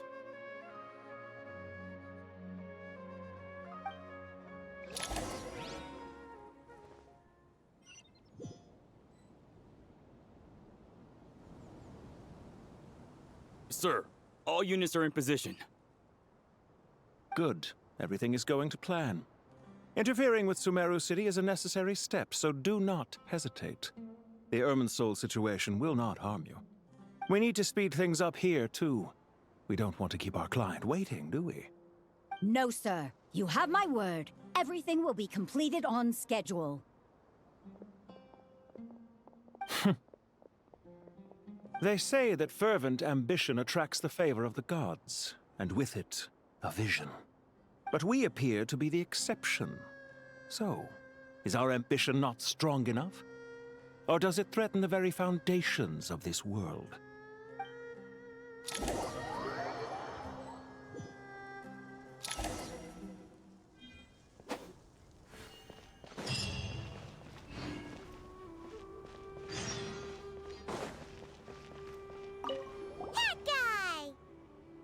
What? Nothing. You just look like you were lost in thought there. Do you have any ideas about what's going on? From what I know about Irminsul, the system doesn't break down that easily. I don't have the faintest idea who could have done this. Actually, one name did cross my mind. But, he's already dead.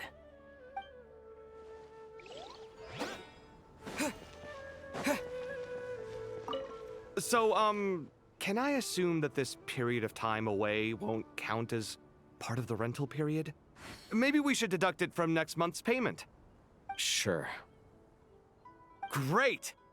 Wait, why are you suddenly being so reasonable? What's the catch? I'm always reasonable with rental payments. Like the time I refused to let you use that wine you brought home as collateral. That was a perfectly fair request, and you know it! Everyone runs low on funds now and then, don't they? And that bottle of wine wasn't cheap. You ought to be thanking me. Anyway, Sumeru City should be empty by now, right? With no one at home, I've been worried about security. I'm worried about burglars. What would they steal? That new scroll you bought? Ah! I'd almost forgotten about that. Oh, I only went and hung it up in the most conspicuous spot in the house. If anyone breaks in, it'll be the first thing they see. Well, no one but you gave it a second look while it was on display in the shop. I doubt anyone would go out of their way to steal it. You say that, but what if there's a thief out there who shares my aesthetic tastes? Then you can only hope he shares your taste in expensive wine as well. Always worth having some collateral. You!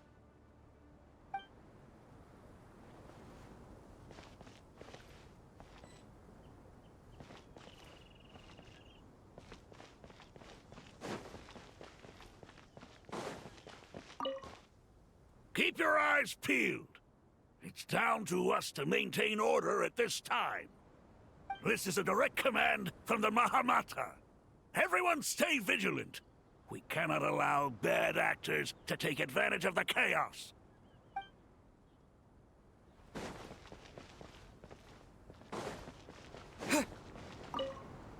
Keep your eyes... This is a direct...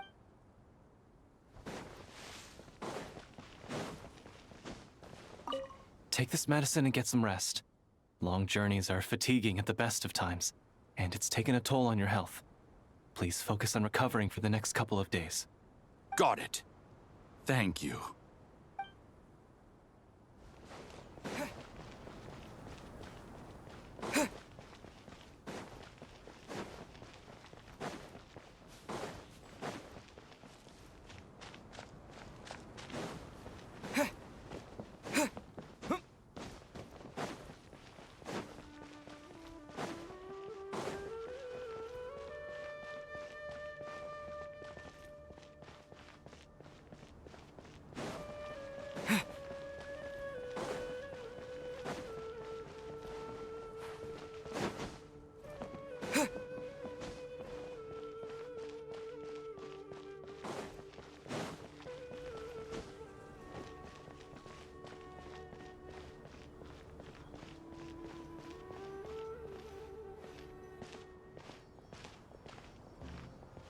How is the Dendro Archon?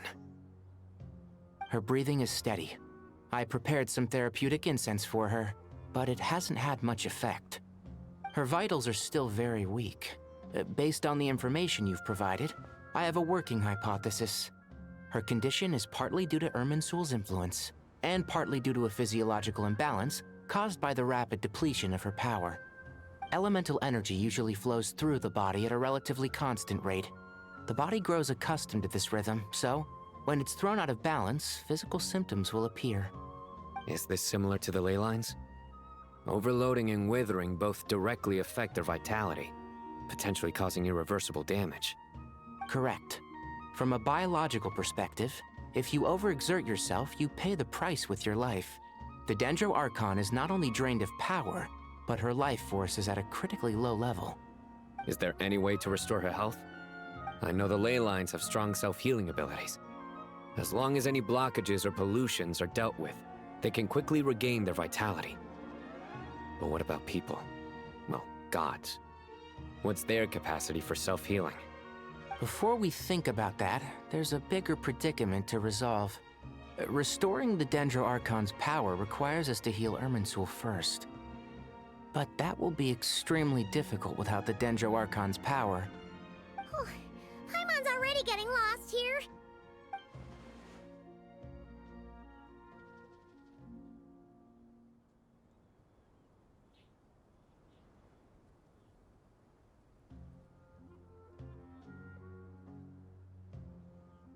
Master Tighnari and Cyno look so serious. I've not heard Master speak in this tone for a long time. Tighnari.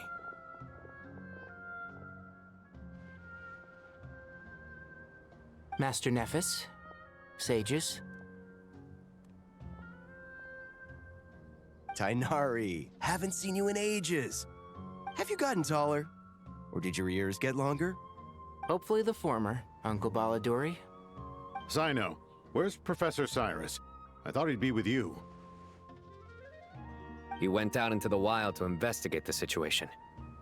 He said that the Irminsul anomaly will likely start to affect the real world soon. He shouldn't be trotting around alone at his age. Which way did he go? I'll look for him later. Would someone mind introducing us? Ah yes, of course. Allow me to do the honors. I'm sure we're all familiar with the Traveler and Paimon. They're the heroes who helped foil Azar's conspiracy and save Sumeru. These gentlemen and I are the 6 current sages of the Academia. Balduri and I are part of the Old Guard, while the other 4 took office after Azar and his clique fell from power. We have Sage Alkindi of the Spantamad Darshan, Sage Farnas of Kasharawar, Rataoist Sage Shakir, and finally Harabatot Sage Rusht. Nice to meet you all!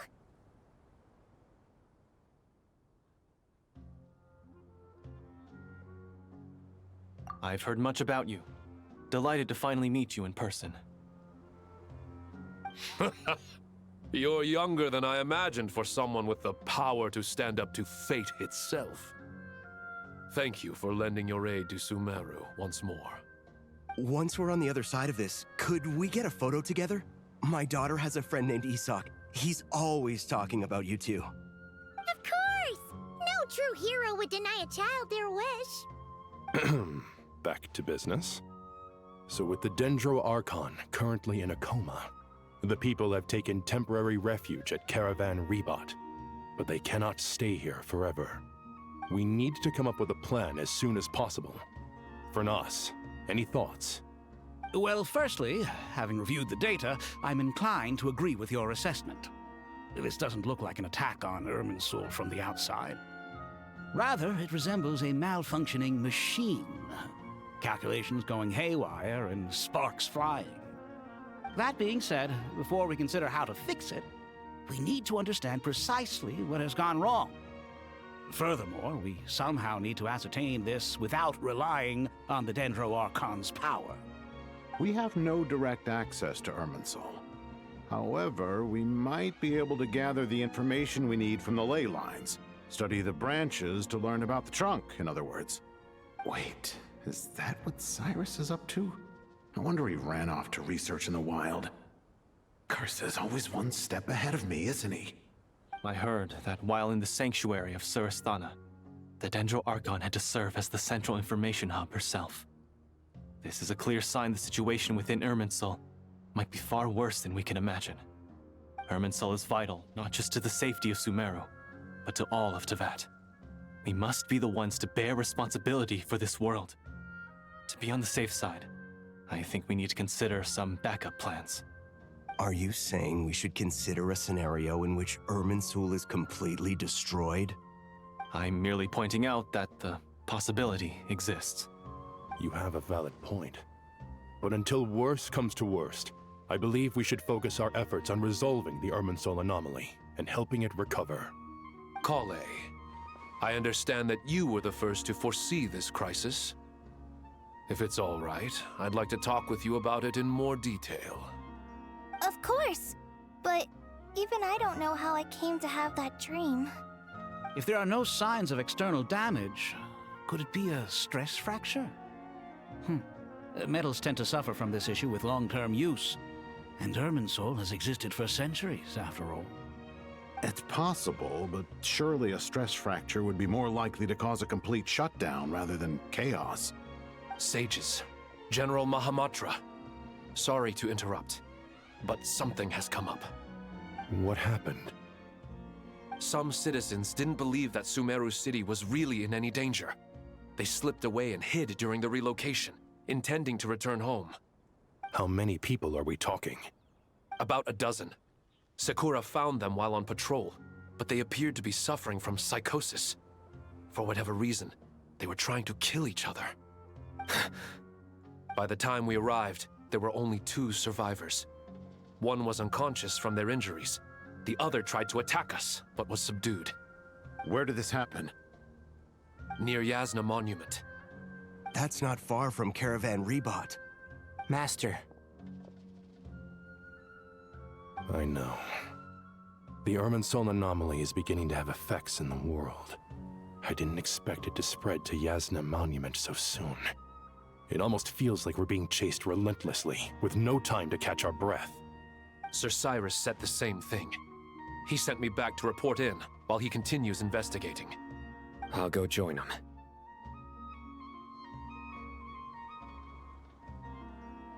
Count me in too. Don't let my age fool you, I can still fend for myself.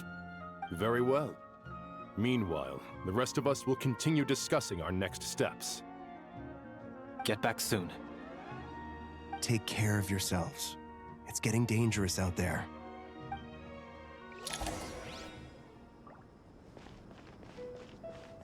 Don't be nervous, Kale. I just wanted to ask, have you ever had similar dreams to this one before? Similar how? Dreams so vivid, they seem real. Filled with strange or dangerous things that you cannot explain? Let me think. There was one time, I don't remember it very clearly, but I saw fire. Fire? Yeah. I wish I could give you more details, but all I remember is fire everywhere. From the sky to the ground, everything was burning. The heat was unbearable, and ashes were blowing in the wind. I doubt this dream was a mere coincidence. Perhaps it was some kind of prophecy? And yet, you've never studied astrology. I'm at a loss to explain it.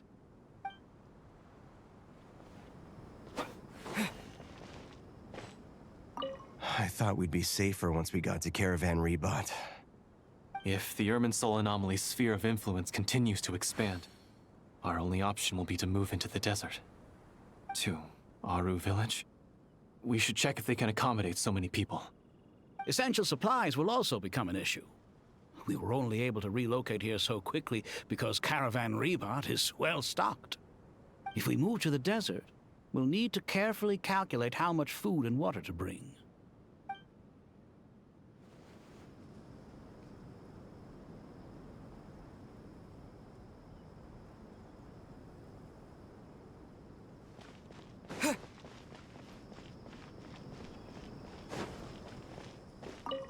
Thank you for everything, Tainari. Don't worry about me. I'm fine. But if you don't mind me saying so, Master, you're looking a little nervous yourself. I only just got appointed as Grand Sage, and now this happens. It's quite overwhelming. Looking back now, I don't think I handled the situation with Azar very well at all. Yes, I protested, but I went about it the wrong way.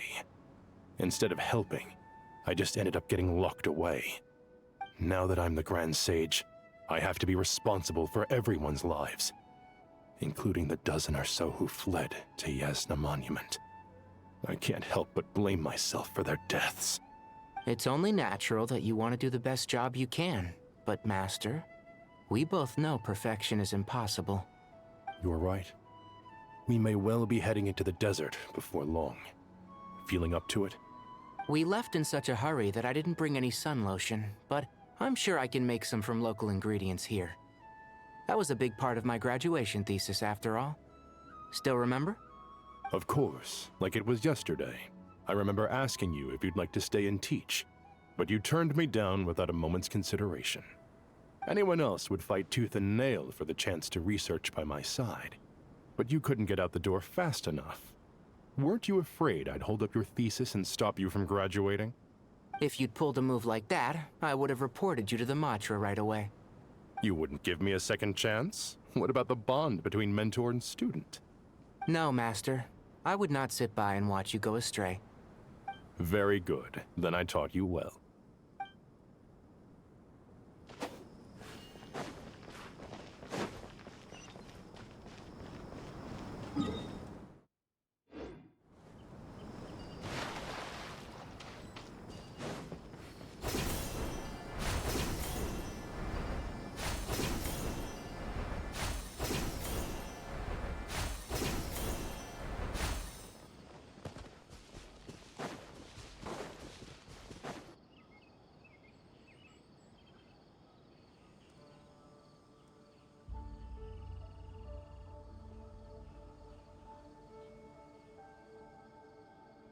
Please, don't go any further. As you get closer to Sumeru City, there's no knowing what dangers you might encounter. So this is our mentally disturbed man? I'm going to gut you all!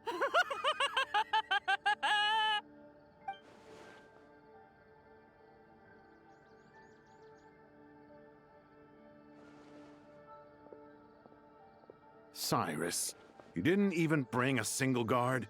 Do you think you're some sort of warrior? It's fine. Come here and look at this. Oh, it's...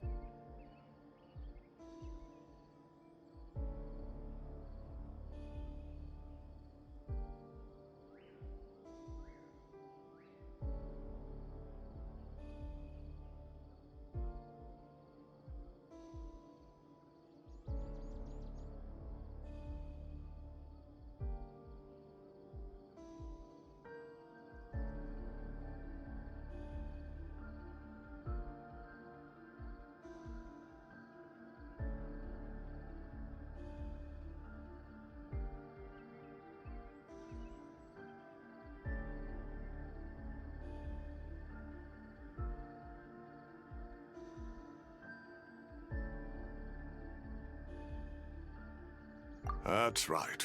Flowers that bloom from openings in the ley lines, indicating some sort of anomaly. I don't believe I've ever seen a color like this before. Did you discover it nearby? Not just here. Way over there, too. They're everywhere. There's even more in that direction. How did you ascertain the situation further ahead? Didn't you just say that we can't go beyond this point? Yes. This area is relatively safe so far, but if you continue forward, delusions will start afflicting your mind. However, some vision-bearing mercenaries were able to maintain their sanity a little better. They're the ones who brought back news from further afield. Sino, do you remember the class I taught on dissecting ley line blossoms? I do, Professor. I received full marks in that course. Good. After all these years, it's time to put that knowledge into practice. There must be anomalous information hidden within these blossoms. Alkindi, I'll need your help as well. Been a while since we worked on a project together, hasn't it? Sure has. Well, what are we waiting for? Let's get to work. Anything we can do to help?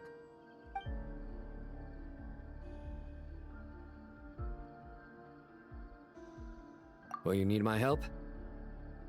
All right, well, don't go too far. There's too many unknowns at this stage. Let's regroup at Caravan Rebot later. Don't worry if you don't show up. I'll come and find you.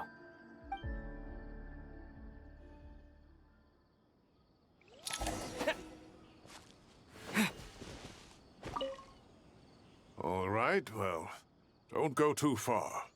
There's too many unknowns at this stage. Let's regroup at Caravan Rebot later. Don't worry if you don't show up. I'll come and find you.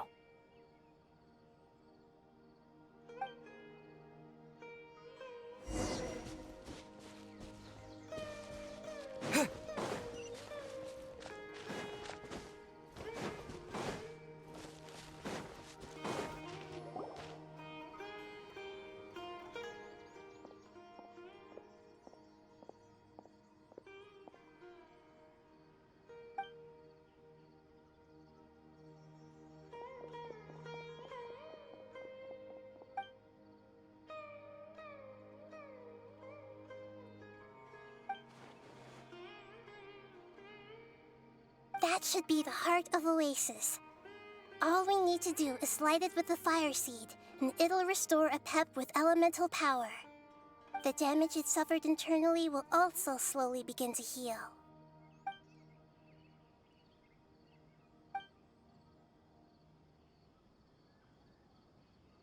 What is it?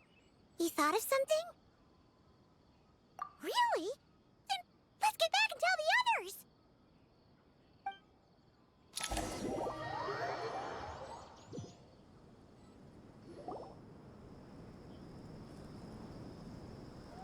Whew.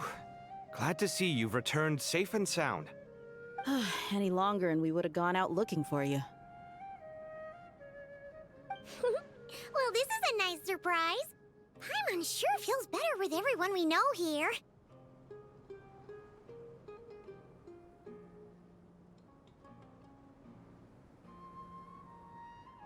We've made some progress, so let's start by giving you and Paimon a quick update. By dissecting the ley line's blossoms, we've been able to deduce that although Irminsul is experiencing an anomaly, it has not completely rejected access from the outside. The Dendro Archon has the power to connect to Irminsul, but there's also another way. I assume you recall the devices everyone was wearing when you first arrived in Sumeru? Devices? Oh, wait. You mean... The Akasha terminals? That's right. Of course! It's been so long, Paimon almost forgot all about the Akasha. Wasn't it shut down, though? Yes, but although the system isn't currently operational, the technological infrastructure is all still there. And it turns out that a certain someone gets so bored at work that he's actually read through every single one of the instruction manuals. No prizes for guessing who that was. If praising others is that embarrassing for you, you can simply spare yourself the ordeal. As much as it pains me to say anything nice about him, there's no denying his intelligence. He rarely forgets anything he's read. The Akasha is exactly what Sumeru needs at this moment. Between us, we should have all the knowledge and expertise we need to get it up and running again. But if I recall correctly, doesn't the Akasha need a gnosis to function? That's exactly right. The Akasha relies on the gnosis as a power source, and in its absence, we'll need to find an alternative. To tackle this problem, it looks like we'll be relocating once again. Namely, to the Temple of Silence. Ring any bells? It's the only major institution in Sumeru dedicated to preserving the knowledge of King Deshret's civilization. You might find the answers you're looking for hiding there. I agree. There's a good chance. Master Nephis and the other sages have discussed it. As the chaos from Irminsul continues to spread, Caravan Rebot won't be a safe haven for much longer. We have to move into the desert next. The scholars and sages will head to the Temple of Silence, while the civilian population seeks refuge in Aru village. The Eremites will keep everyone safe during the journey, and Candace will be there to receive us at the village. This leaves us just one thing to worry about. That Dendro Archon. She's very weak. We can't afford to wait until Irminsul is fixed. There has to be another way to help her. Huh. Wow. Luckily, the Traveler had a eureka moment while we were out investigating. Really? Wow, nice one, Traveler. Let's hear it. What say our Amorta experts? Theoretically, it's feasible. From what you're saying, although elemental life and elemental energy have their differences, the Dendro Archon has explicitly stated that she can imitate the power of the former. In which case, as long as Apep is willing, she should be able to convert her own power into a form that the Archon can use. It wouldn't be difficult for her at all. The only problem is convincing her to help.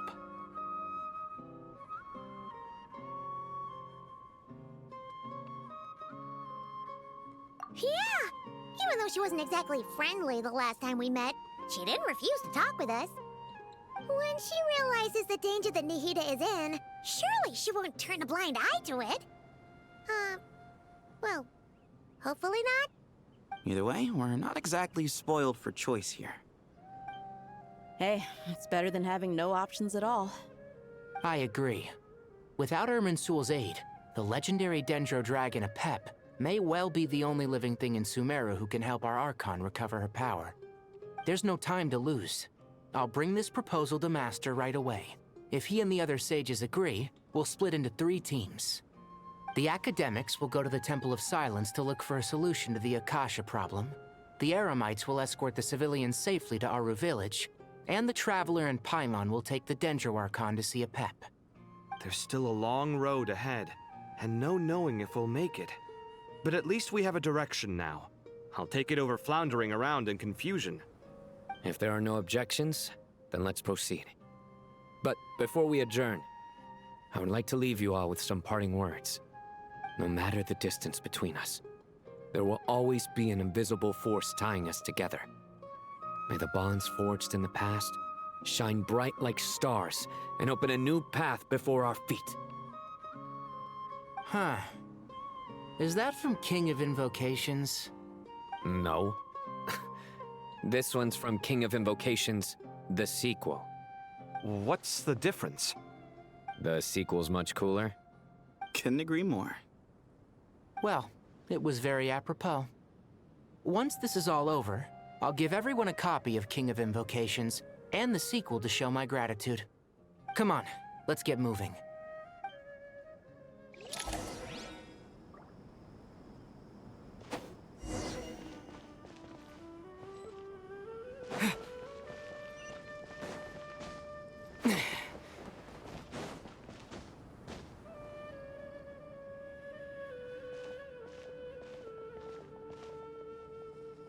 Tighnari has brought me up to speed. I approve of your plan of action, but we can't proceed with everything right away. The people need to rest. For many of them, this will be their first time in the desert, so we'll need to find additional personnel to help escort them. You two, please go on ahead with the Dendro Archon. Let's rendezvous at the Temple of Silence later. No problem. We got this. Words can't express my gratitude, so let me just say, I hope everything goes smoothly for all of us. Goodbye for now. All right, let's get going. If Paimon remembers correctly, the last time we saw a Pep was in... Traveler, Paimon. Could I borrow you guys for a moment? It'll only take a second. Kale, what's the matter? Well, the thing is, Master Tainari once told me, after you raise a problem, you should think about how to resolve it. But ever since I had that dream, I feel like I haven't been of any help at all. I tried my best to keep up with the conversation, but there was so much new information, I couldn't take it all in. So, I just wanted to ask, do you have any tips for me there? Huh, Paimon knows exactly how you feel. But fear not, everything you need to know is right here in Paimon's notes. Sumeru chapter. It's got tons of info about all the things we've seen and heard on our adventures. Some parts are a little simplified, but hopefully it all makes sense.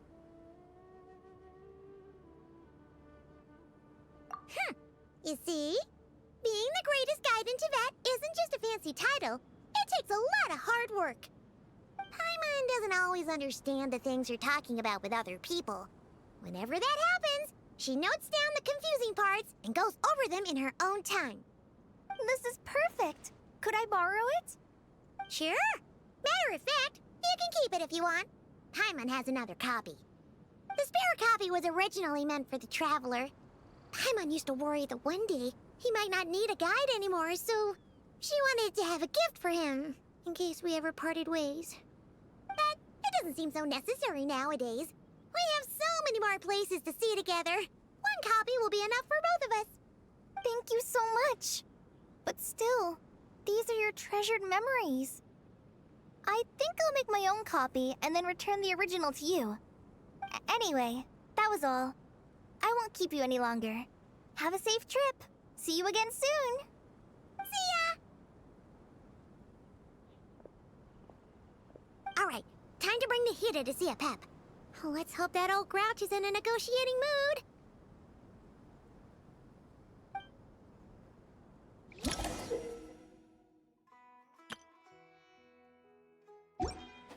Hey, here's a thought. If we brought Nervalette along, do you think he could help us persuade a Pep to help? Actually, never mind. In a Pep size, Nervalette's probably one of those dragons who's grown too close to humankind. They might end up fighting for all we know.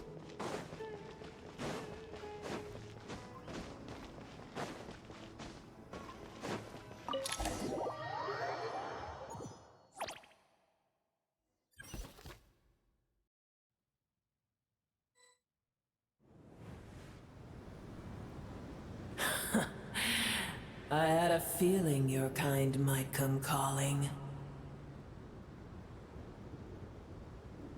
The ley lines are in disarray. Something has gone wrong with Irminsul, yes.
Even from a great distance away, I can sense that Sumeru is headed for destruction.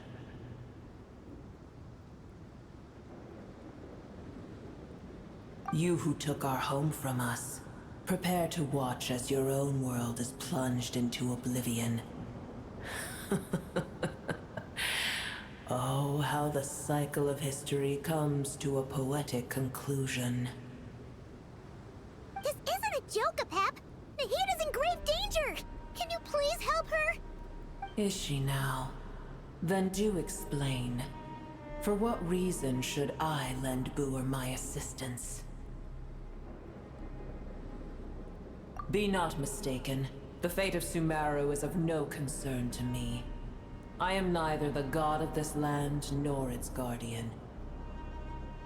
I may have given my tacit agreement as your kind built homes here and multiplied for generation upon generation. But that does not mean that I bear any responsibility for Sumeru. Tiny Boer, puny humans. In my eyes, all of you are but intruders who followed in the wake of the heavenly principles. I am not obliged to be your savior.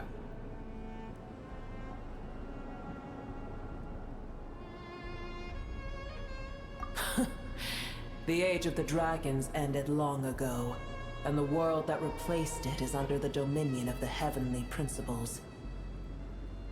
In choosing not to side with your enemies when the heavenly principles' rules began to relax, I have been merciful enough. Do not forget that I have no love for this world you hold so dear.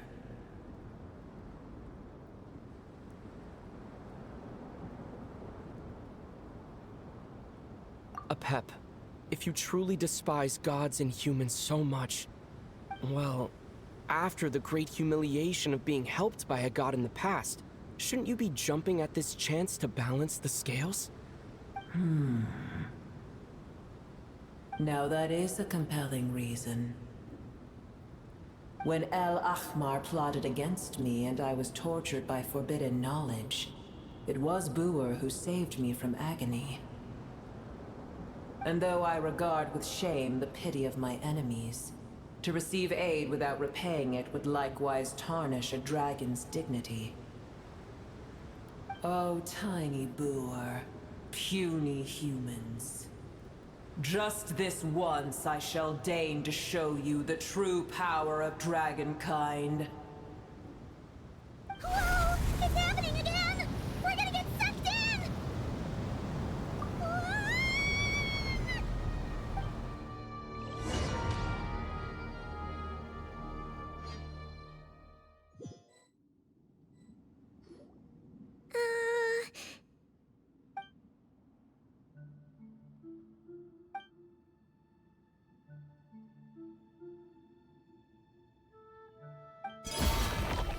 It is done.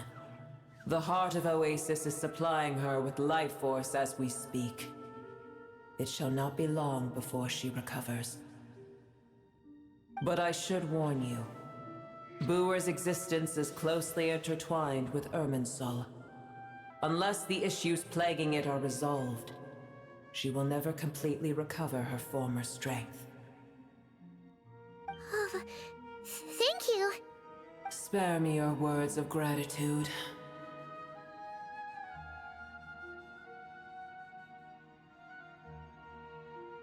You may also spare me your feigned concern.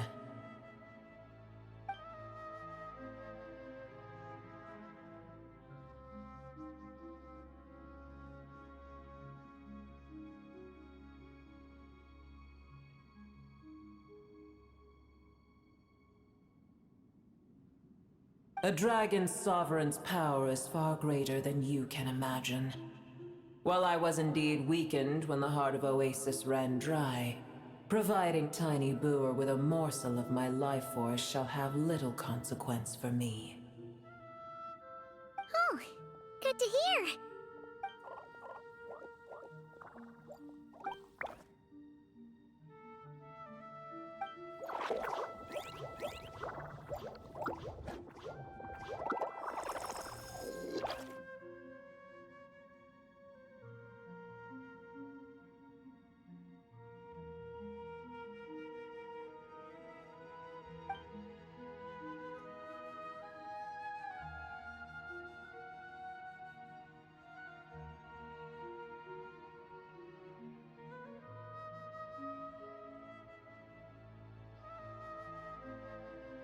Ever held in high favor, I see. Oh, well, you know. The compliment was sincere. Simply accept it.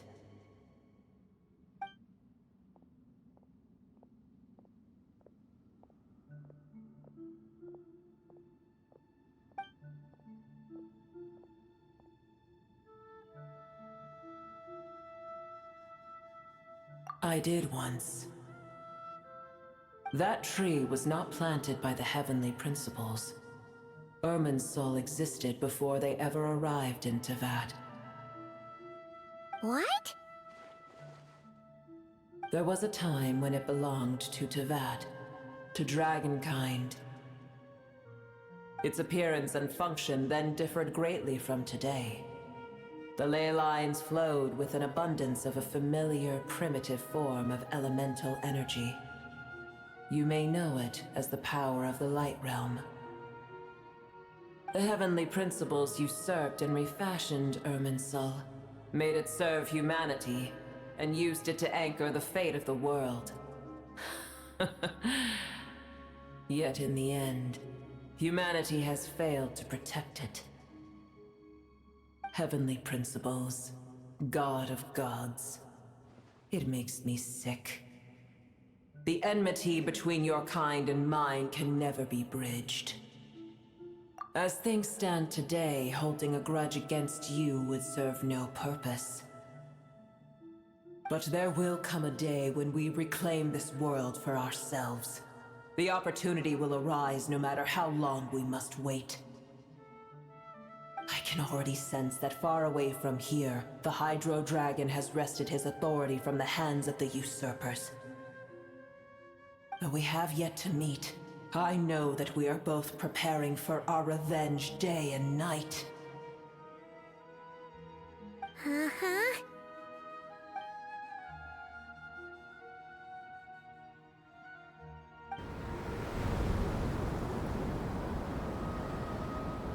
I hear a great disturbance out there. Huh? What is it? Sandstorms come. The Jinn. I see. Another calamity approaches. You both seem restless. Let us part ways here. Boer is safe with me. Once she has recovered, I shall return her to your side. Oh, thanks again. Take care, all right? I told you already I have no need of your feigned concern.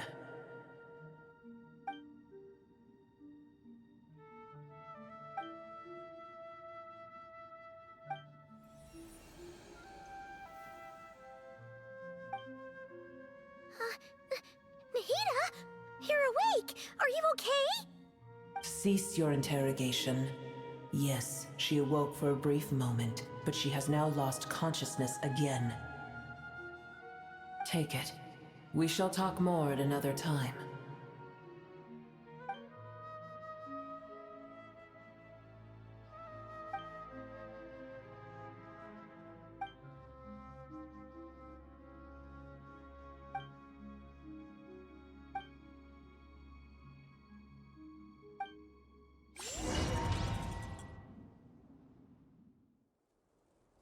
Where the heck are we?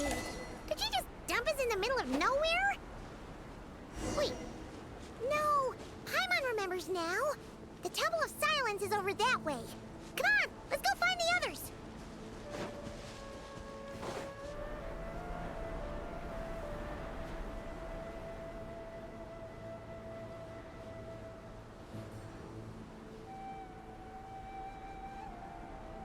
There's no need for everyone to stay here.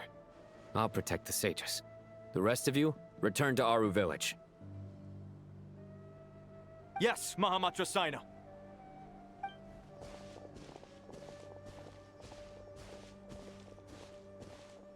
Sino! What's going on? You're back. How is the Dendro Archon?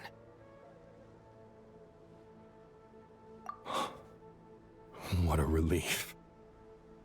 It's the Jinn. Countless Jinn have stirred up violent sandstorms across the desert. blocking our path to the Temple of Silence. Tainari and Kale have returned to Aru village to help.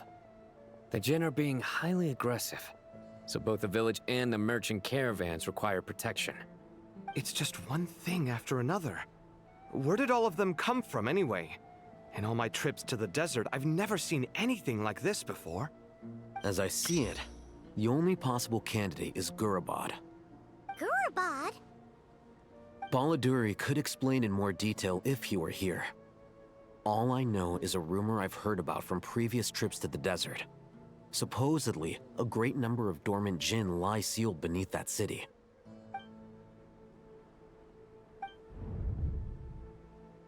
Gurabad is, for me, a fated land.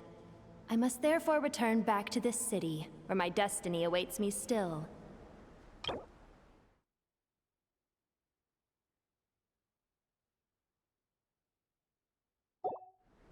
My master, I am sorry that I couldn't stay by your side for long, and that I could not have more time to get familiar with you. Lilapar. Yeah, we once said goodbye to a friend there. Well, maybe not a friend exactly, but someone we met on the road anyway. She was a strange bottle. If we can find a way to wake her up, maybe she can help solve the situation in Gurabad. Well, be careful. You may find there's more than just the Jinn to worry about. You mean, there are other dangers in Gurabad? It's a sensible assumption to make. The moment we arrived in Caravan Rebad, the Irminsul anomaly started spreading in that direction. Now we've moved to the desert, and suddenly we're plagued by Jinn and sandstorms. To call it a coincidence would be a stretch. Don't worry, we've gotten a lot stronger since our last stint in Sumeru.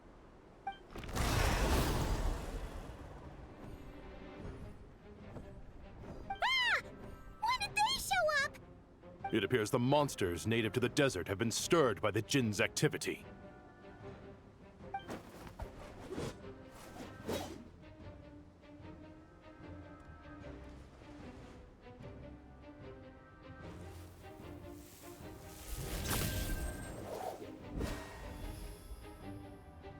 You should get going.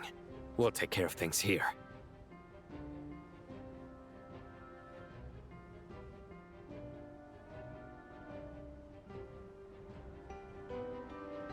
You too. Don't do anything too risky. You got it?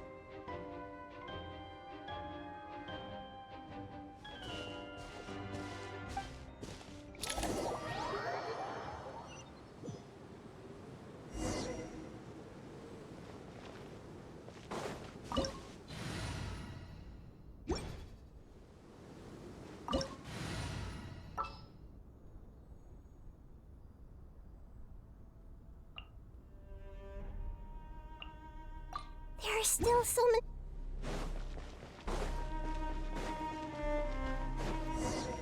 The Jinn are swarming out of Gurabad! Looks like Alhaitha was right! Let's get inside and see what's going on!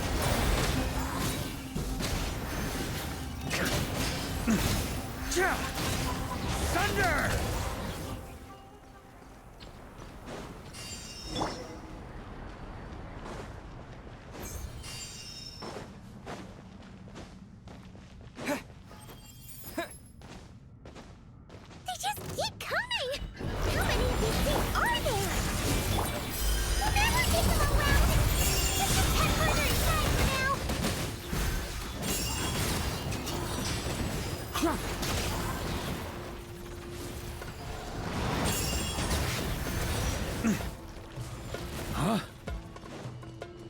Target spotted! All units at the ready. The Patui? They must be using this place as a stronghold! Are they the ones behind all this?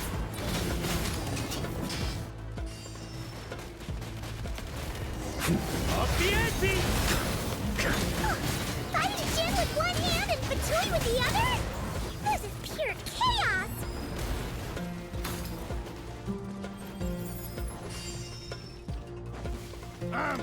Fix your skull! Scorching! Time! Do you see strange machine?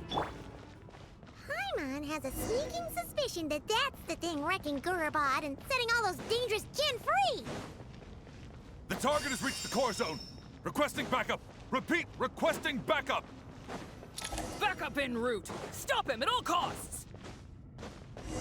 Careful! Better roll back this time. Heaven's will made my...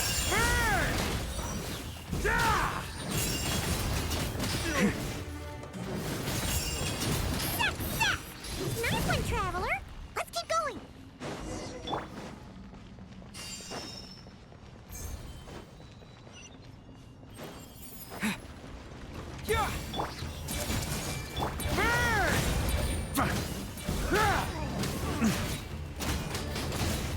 Thunder!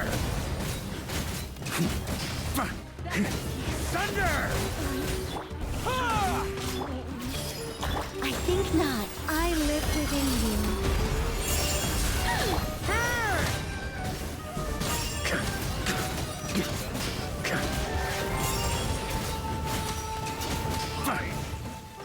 Up the ante! Huh? On me.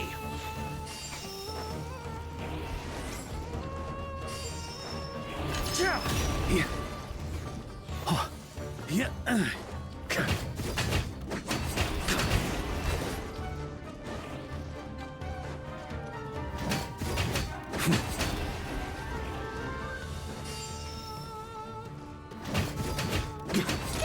Gen's gone kaput! Now we can finally... It seems my subordinates failed to stop you in your tracks.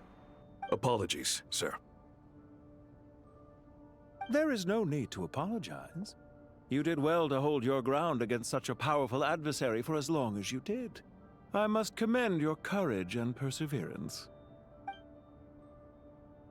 So, you're in charge here, huh? First the problems with Irminsul, now this mess in Gurabad? Are you the ones responsible for all this? I'm afraid I cannot answer that. I assume you aren't naive enough to expect answers from an enemy.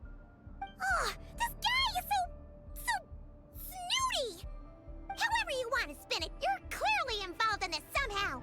So you can either start talking, or we'll have to make you talk. Let's get him! Traveler, what's wrong?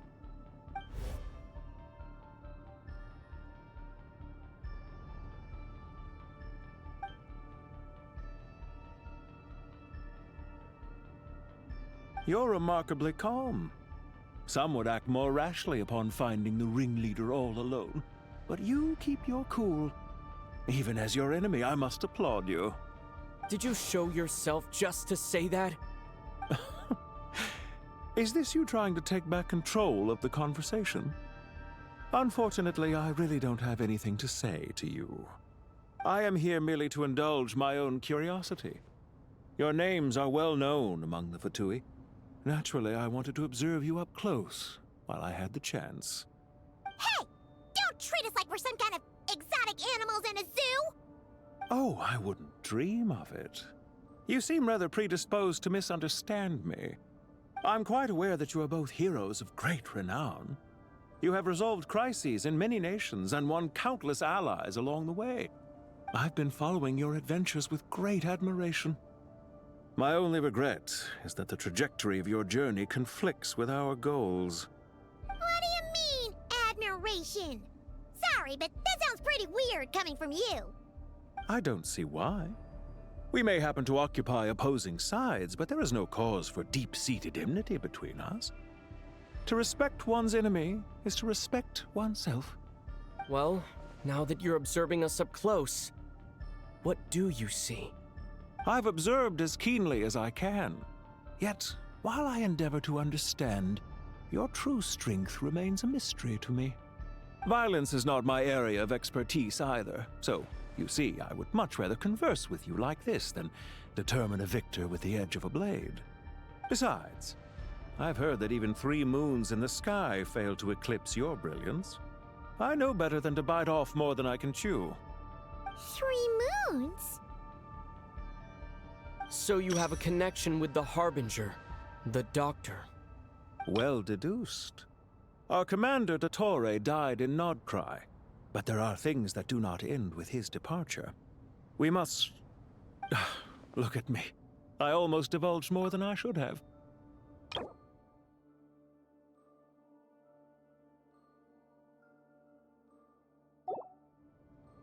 are you after? Revenge for Dottore? Or are you plotting something else? I've said quite enough, I believe. There's no point in continuing this conversation, except to say, I've noticed that you seem to know your way around here quite well.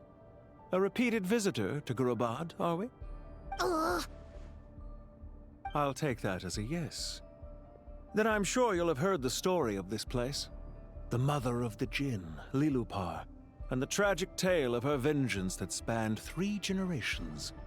It was right here that Lilupar once helped the wise to ascend to the throne.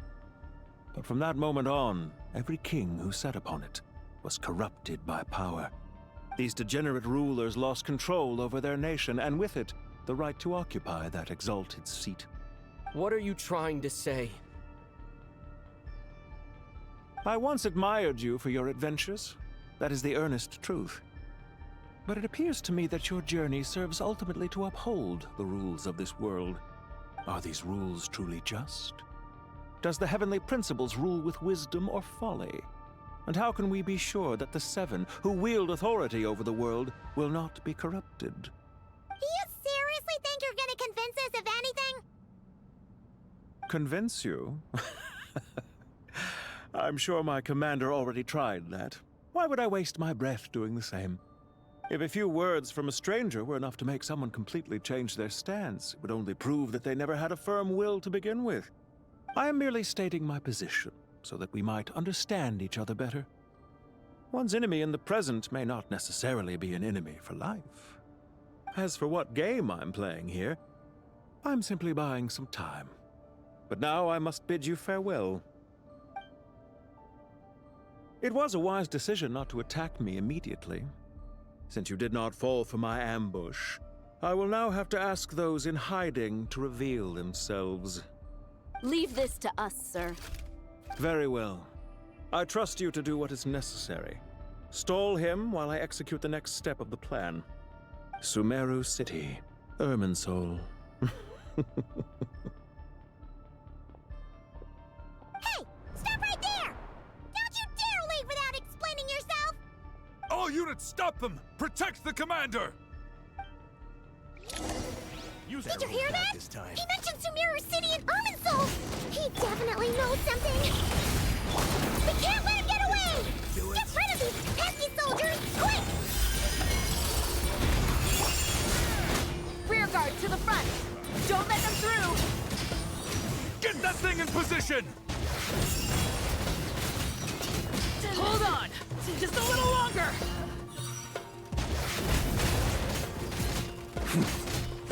Burn! Ah! Time to it! Begone, heaven's will, maiden.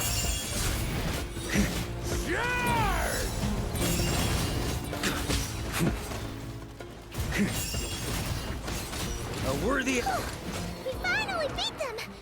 That mysterious guy can't have gotten far! Let's catch up with him!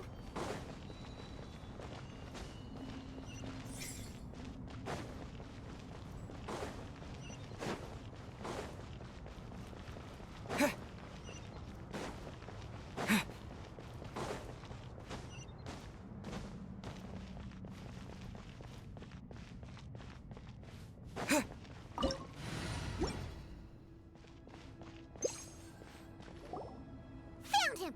Over here! You're very persistent. Hey, you! Stop running and explain yourself! What are you trying to...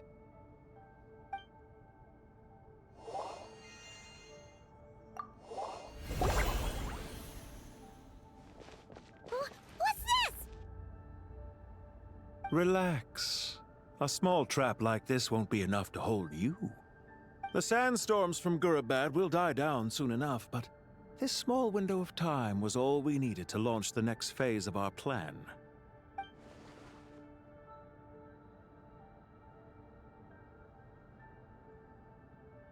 Don't be discouraged. I knew that someone would come here eventually, so I planned ahead. Where to chat with you, which door to exit from, even which mechanism to wait by for you. I thought through every detail. You, meanwhile, know nothing of who I am. So far, you've only heard my voice, and for all you know, it may not even be real. But not to worry. This is only our first meeting. It shan't be our last. Just answer me one last question. Why do you continue to follow Dottore? He has conducted countless cruel experiments, even on his subordinates. Follow isn't quite the right word. Let's just say even those you see as villains have their friends, even if they aren't the most sincere of friendships. When any set of rules is established, there will be those who benefit and those who lose out. People will do anything to justify what they have gained or escape from the hardship imposed upon them. Neither he nor I are tolerated by the rules of this world. We were both searching for a new order. Our ideas of the final form that should take may have differed, but our journeys took a shared path. Goodbye, Traveler and Paimon. I wish you a timely escape, albeit not too soon. I will need a little more time to prepare, after all. Hey! Come back! Wait, this dark wall. We've seen these on our adventures before. It swallows people up! Oh, I'm sorry. She shouldn't have jumped the gun! Oh, okay. He may have fooled us this time, but we'll get him back!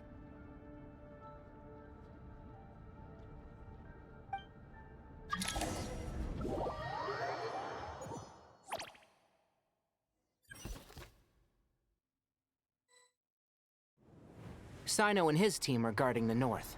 We'll take this side. There's so many Jin.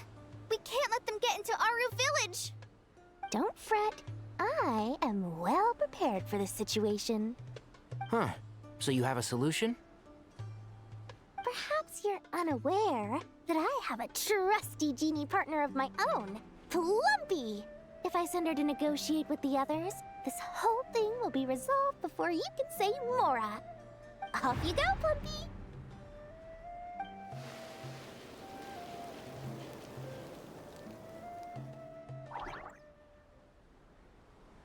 Come on, what's the holdup?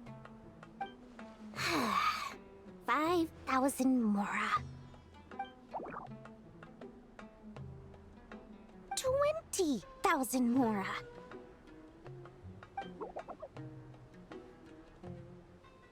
100,000 Mora. Final offer. Ah, so she's a hired partner.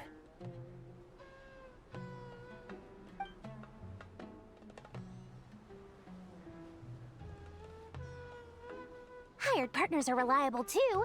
Plumpy here is a highly skilled negotiator. You'll see. Just a few words from her and...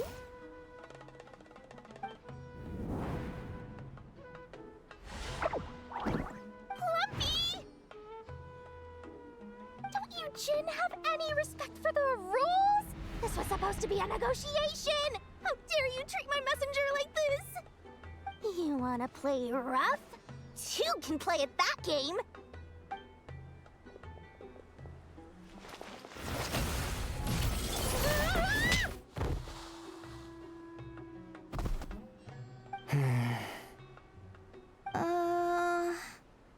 Looks like it's up to us now. Be careful, Kale. Yes, Master.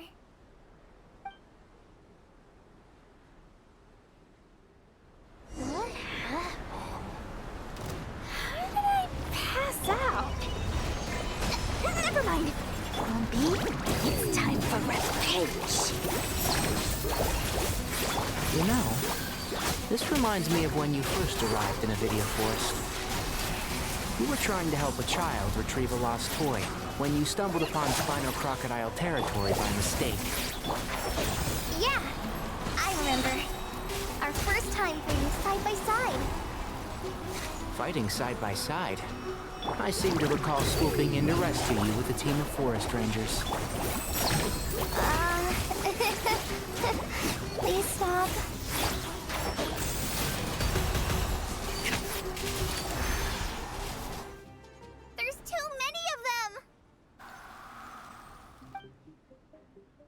can't believe I used 12 rare items in one battle. Ugh. I shudder to think how this is going to affect this month's accounts. The sight of that glaring deficit might be more than my poor heart can take. Tainari, how's the situation on your end? We held the line, though it was a close call. But it looks like they're preparing for another attack. Has something happened? They've breached our defenses in the south. The Jinn are pouring in. We're moving the villagers to the north as we speak. We're hemmed in.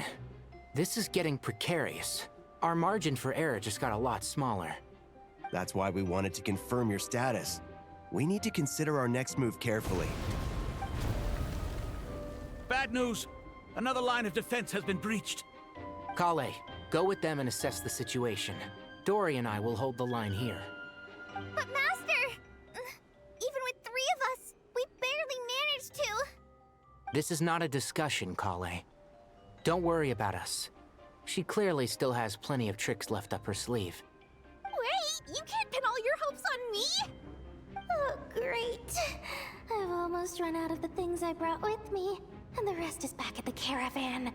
I should be able to hold out for a little longer, but still... Master! Need any help? Huh? What is it, Kale? If things continue like this, it won't be long before Aru village is overrun by Jinn, and the sandstorms are sure to follow in their wake. I do have a plan, but I can't guarantee it will work. I don't care. Whoever you are, please just help us. The only one who can help is you. I am merely here to guide you along the correct path. I am a spirit created at the beginning. I am a flickering illusion. I am the shimmering light that flows from the eyes of the Creator. What do you mean? It doesn't matter. You don't need to understand it. Just repeat after me, one line at a time.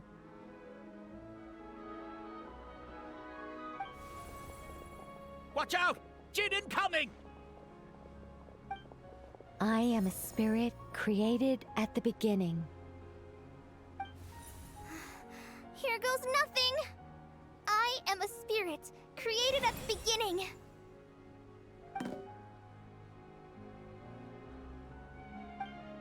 I am a flickering illusion. I am a flickering illusion.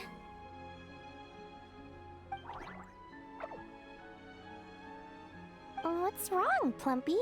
I've never seen you so agitated before. But how do you... Do you know what Kale is reciting? I am the shimmering light that flows from the eyes of the Creator.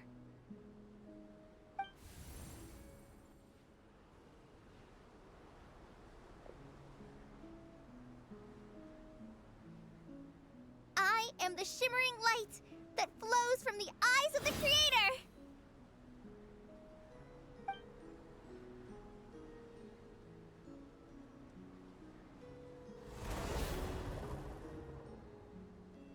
It's a song composed by the goddess of flowers, but very few records of it remain, even in historical texts.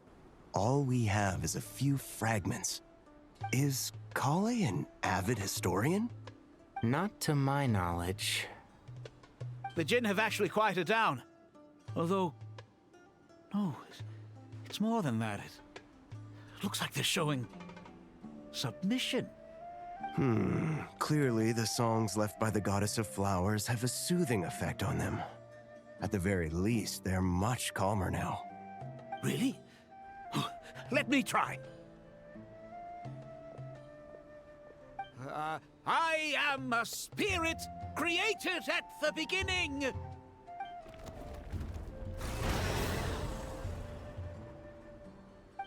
Don't stay away. I'll stop. I'll stop. It seems like the song only works when Kale recites it. But why? Kale.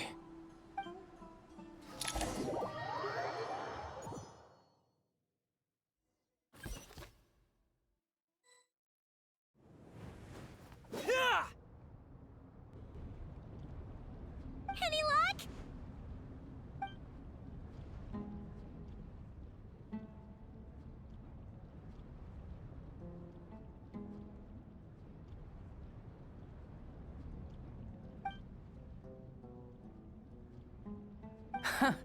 When I heard that loud rumbling in the distance, I thought the shifting sands had bust open the gates to some ancient treasure vault. Turns out it was just you guys. Huh? Wait, that sounds like... It's been a long while. Did you miss me? Jet! Ben! Let's save the catching up for later. First, I gotta get you guys out of there.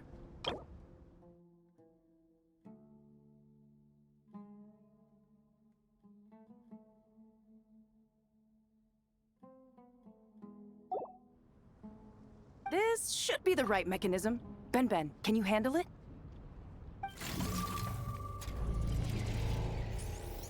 There we go. Come on, let's leave this place.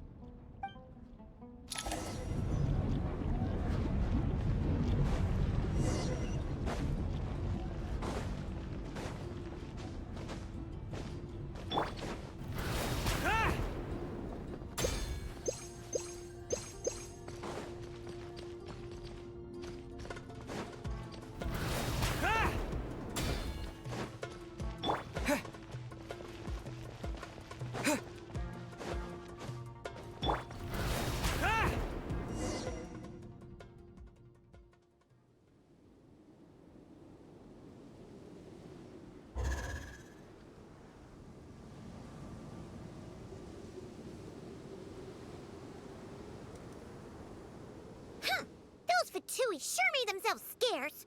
It's like they were never here. The Fatui? They came to the desert again? Yep. No idea what they're planning this time. They were being very coy about it. How have you been, Jet? Well, since we last met, I've started my own band of mercs. We've actually made quite a name for ourselves. Oh, yeah. On a slightly different note, I have some good news. I finally took care of Masaira. Not much to write home about. It was just another day. Found his hideout. Dragged him out of his cozy little bed. He tried to talk me into seeing his point of view, as usual. But I'm way past that by now. There was nothing he could say to save his life. What about you guys? Bet you'd forgotten all about me and Ben, huh? Of course not! We're super duper best friends! Wow. Sounds like I should make time to visit some other nations too. Anyway, what brings you to Gurabat? Oh, right. I almost forgot. We're here to look for Lilupar. Oh, that bottle? Yeah! We need her power to calm the Jinn and stop the sandstorms. Here's hoping we actually manage to find her, after all the trouble we've been through. Surely, with everything's been going on in Gurabat, she must have woken up, right? Only one way to find out.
see.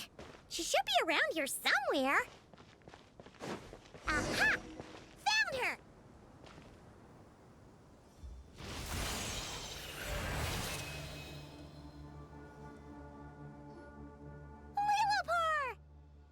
What a long dream that was. It's been a while, my master. Oh, and you're here too, little wildcat. The four of us back together again. Imagine that.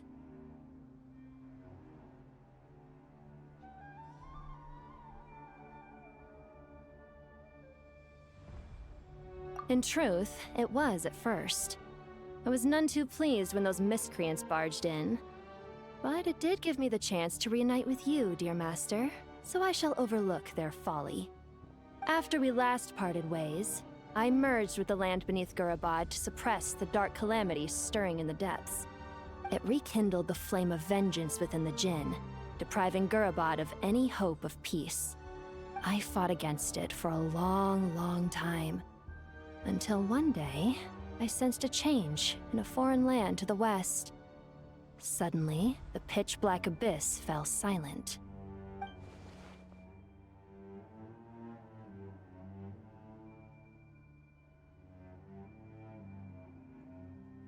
Once satisfied that that dark power could no longer bewitch the Jinn, I too fell into a deep slumber, from which I have only now awoken.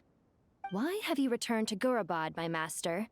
And why is my sand-swept homeland in disarray once more? Well, basically, Sumeru's in danger and a lot of our friends are affected. Some bad guys messed around with Irminsul and now they've released the Jinn in here. We managed to chase off the culprits, but we have no idea how to seal this place back up and stop the sandstorms. Child's play. I shall quell the Jinn and scatter the storms. Thank you, Lilupar. No need to thank me, my master. I have granted many wishes in my time, and this was the most trivial of them all.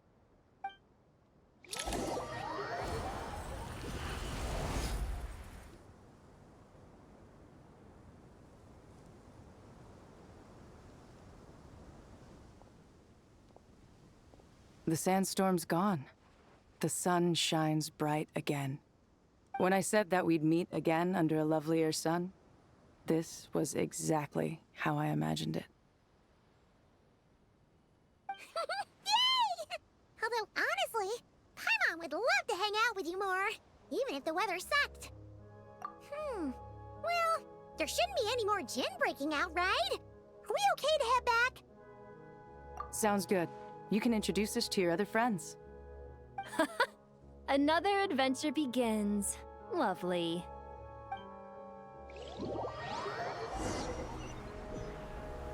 The storms have stopped! We should be able to get to the Temple of Silence without any problems now. Time to regroup!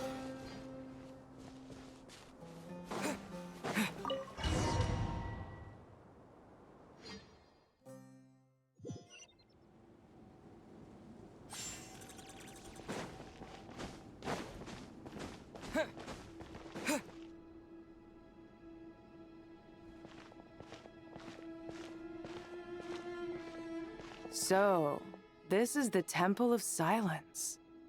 I've heard the Nagarjanites mention it in passing, but I never imagined it would be this big. It's colossal. I thought the temple moved to the rainforest ages ago. When did they scamper back into the desert? I don't know. This plan sounds a little too risky for my liking. Even in King Deshret's day, this was experimental technology. We have no idea what could happen if we activate it. Well, unless you know of another viable alternative for the Akasha terminal, I'm afraid this is our only option. The plan is sound, and the risks are manageable. However, if we are to proceed, we must act quickly. The scale of this project is enormous. Even with Kave, Faruzan, and every other scholar of mechanics working on it full-time, the proposed modifications won't happen overnight.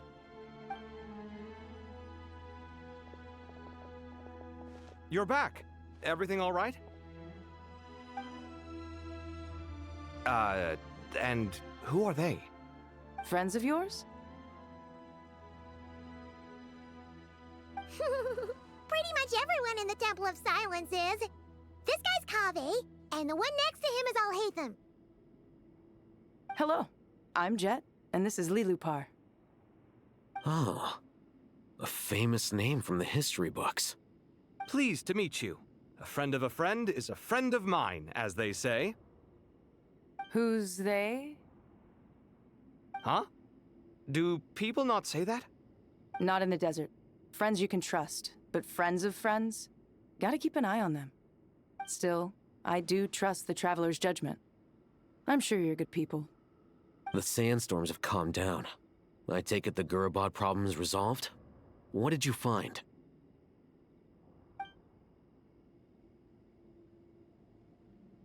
And after getting all smarmy with us, he trapped us there. Luckily, Jet used the mechanism outside to free us, and then we got Lilupar to put a stop to the chaos. Wow. Thanks for being there to help them.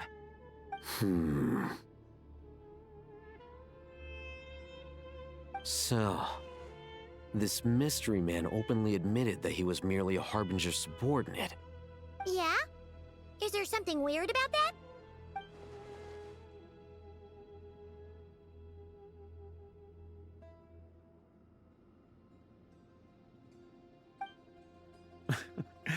I assume you aren't naive enough to expect answers from an enemy. Well deduced. Our commander, Dottore, died in Nordcry.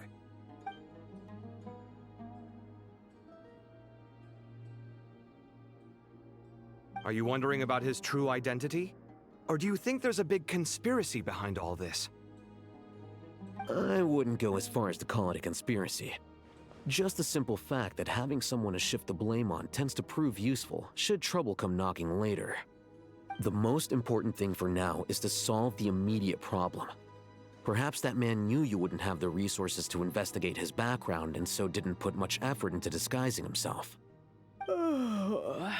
This is all getting a little cryptic for me. I'll let you guys talk while I take a walk with Lilupar. Jet? Aren't you with the Blazing Beasts?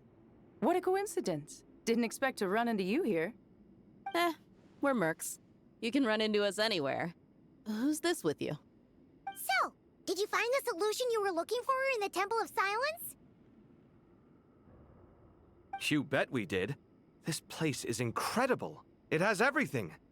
So far, we've discussed a plan and verified its feasibility. Building a new system from scratch is out of the question. So our only option is to modify the Akasha using certain resources we hope to find in the mausoleum of King Deshret.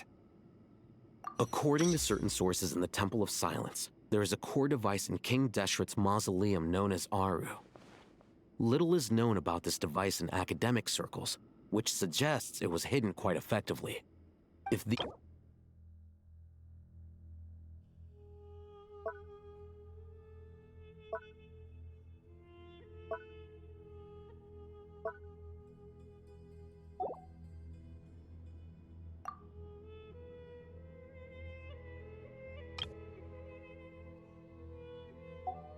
However, this raises difficult questions regarding technological integration.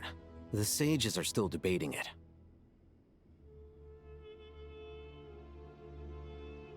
Yeah, but I'm sure they'll reach a compromise once they've argued it out.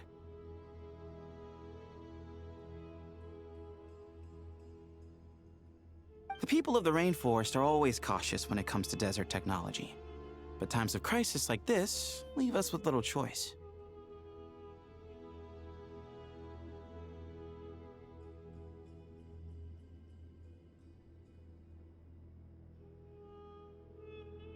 Wait, Paimon has a question.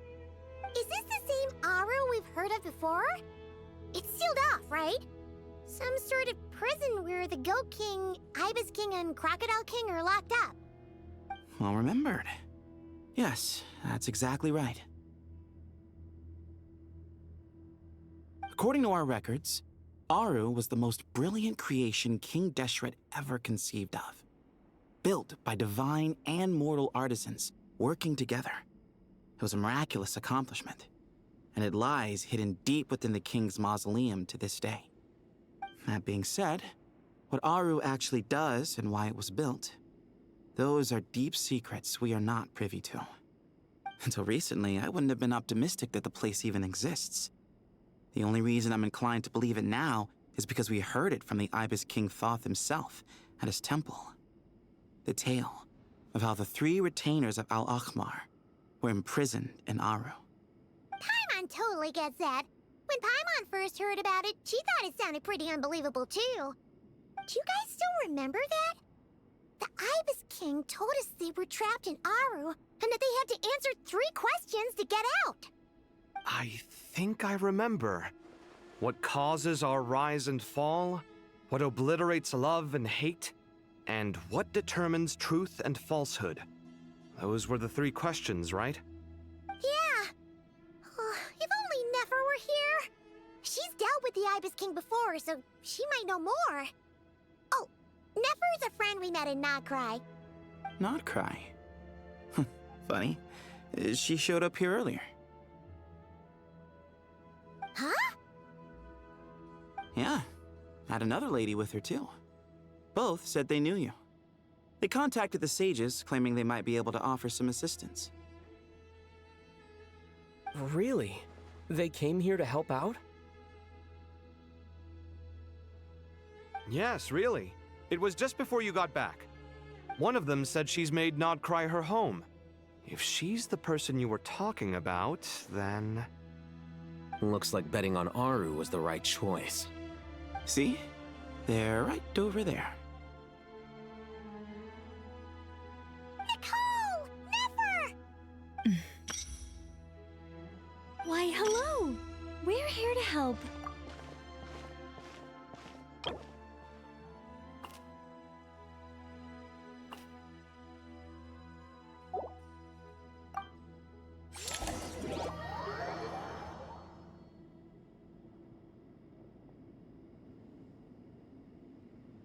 It's a good thing we left early.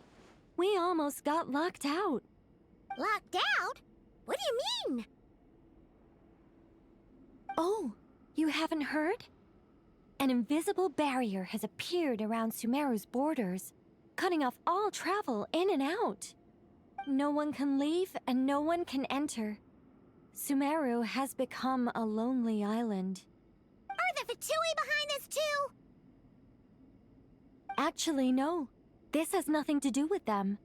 I suspect it's a defense mechanism within Irminsul itself. Irminsul is the source of Tevat's ley lines, after all, and Sumeru is the nation closest to it. I imagine this function was put in place to seal the entire region off in the event of serious damage, preventing the disaster from spreading to the rest of Tevat. It may have been implemented long ago. But doesn't that mean that the people here won't be able to escape to other nations if the anomaly keeps spreading? Currently, that does appear to be the case, which is precisely why I am here. This is a critical moment for the world, and Sumeru is the eye of the storm. Paimon's surprised you managed to convince her to come back to Sumeru. Indeed. Even for someone of my wisdom and eloquence, this tested my skills to the limit. And why should it concern me that Sumeru's in trouble? Surely you don't think I still have feelings for that place? Judging by your tone, I suppose you don't. Sounds like you don't know much about my past. And here I thought you knew everything. All I know is that the Ibis King is the source of your power. He was quite a prominent moon envoy once upon a time, so I do know a thing or two about him. As for your past, I have ways to learn the full story if I wish to. But everyone has secrets they'd rather keep to themselves, wouldn't you say? I'm glad you see it that way, Miss Nicole. I've chosen to call Nodcry home, which is why I did my part in its hour of need. That doesn't mean world savings become a habit with me. I have no particular desire to play hero in Sumeru, thank you. I understand. Human emotions do not appear and disappear without cause. There is always a reason to be found behind both salvation and destruction. Still, if time has taught me anything, it's that human emotions are often complex and in conflict. That's why people change their minds about things all the time. But that's where we angels come in. Our duty, ultimately, is to guide people towards their deepest, truest desires and help bring them to fruition.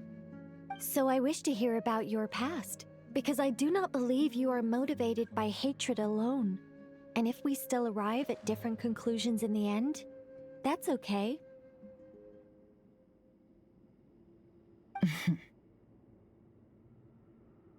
I refuse. Wait, what? But I set the atmosphere and everything. Isn't this supposed to be the moment when we finally open up to one another? Is it? Maybe I'm not so good at reading the atmosphere. You're right, Nicole. There's more to me than just hatred. Had it consumed me, I'd be left stuck in the past forever, never living in the present. But I don't think that your guidance can change my mind. The all-consuming sands, the bloodshed, both deserved and undeserved. Those old emotions cling to me like a shadow. Do you wish to shake them off? No. I hope to remember them forever. Those emotions and memories shaped me into the person I am today. They'll always be a part of me. In that case, would you like to hear my perspective, at least? Sure. It's not every day you get to hear an angel's opinion. A long, long time ago, when the angels still walked freely upon the earth, I found life tedious. Monotonous work, lukewarm relationships. Things weren't nearly as interesting as they are now. And yet, since the angels' demise, I have found myself missing those days on more than one occasion. Human emotions are often attached to a person, a place, or an object. When those things are gone, the memories quickly fade, and the emotions slip away along with them. If Sumeru were destroyed, both rainforest and desert would be no more. With the object of your hatred wiped from existence, it would not take long for the memories buried deep in your heart to slowly fade. Both love and hate are intense emotions, but they are nothing compared to the void left behind when they disappear. Most sophisticated, Miss Nicole. But anyone focused on the future could only ever applaud the destruction of the things they hate. Still, I'm a special case. Someone once told me that human memory is more selective than a Mora-hungry merchant choosing between customers. We all need a reality check once in a while, so we don't forget the truth. As much as I dislike Sumeru, this is no way for it to perish. All right, you win. I'll help you out a little, but I won't work for free. How much will you need? You're not gonna milk this for all it's worth, are you? What do you think? I'll be upfront with you. I don't have much more on me. If that's what you need, I could borrow some from Alice. Or perhaps I could pay in sculptures.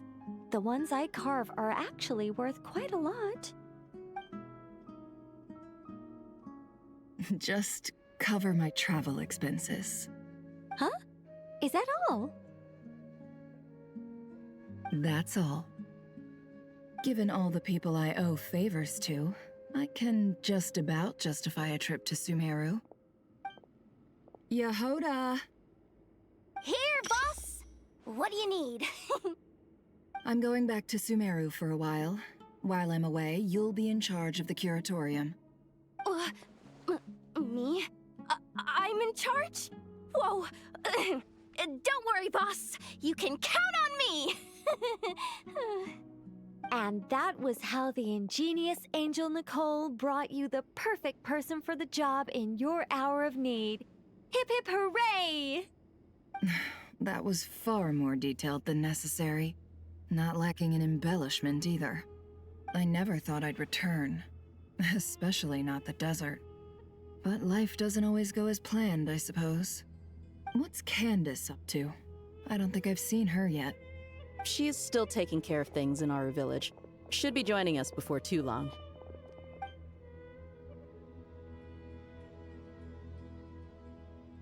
Oh, and sorry. Hope we're not interrupting anything. We have some good news, though. We're planning to go to the mausoleum of King Deshret to look for the legendary Aru, then use it to try and restore the Akasha system. According to records in the Temple of Silence, the mausoleum houses something called Aru's Chute, which can be used to establish connection with Aru. We still have some time before we leave, so there's no rush. By the way, who are these two new faces? Just call me Nefer. I'm based in Nodcry. Did I hear you mention Aru? Correct. Well, I happen to have a connection with one of the 3 retainers imprisoned inside, the Ibis King. I'm here to get things done, so if you don't mind, I think I should come with you. That sounds perfect. Miss Nefer, are you from the desert by any chance? Why do you ask? I don't know. There's a familiar air about you. Plus, you mentioned Candace. Sorry, I don't mean to pry. It was just a random thought. I'm Dia, an Eremite mercenary. My work usually keeps me out in the desert. I'm on good terms with Dory, and she's mentioned you all before. It's nice to finally put faces to the names. However, my associate here is probably less well acquainted with you. Why don't you all introduce yourselves? Actually, I'm a little better acquainted than you might think.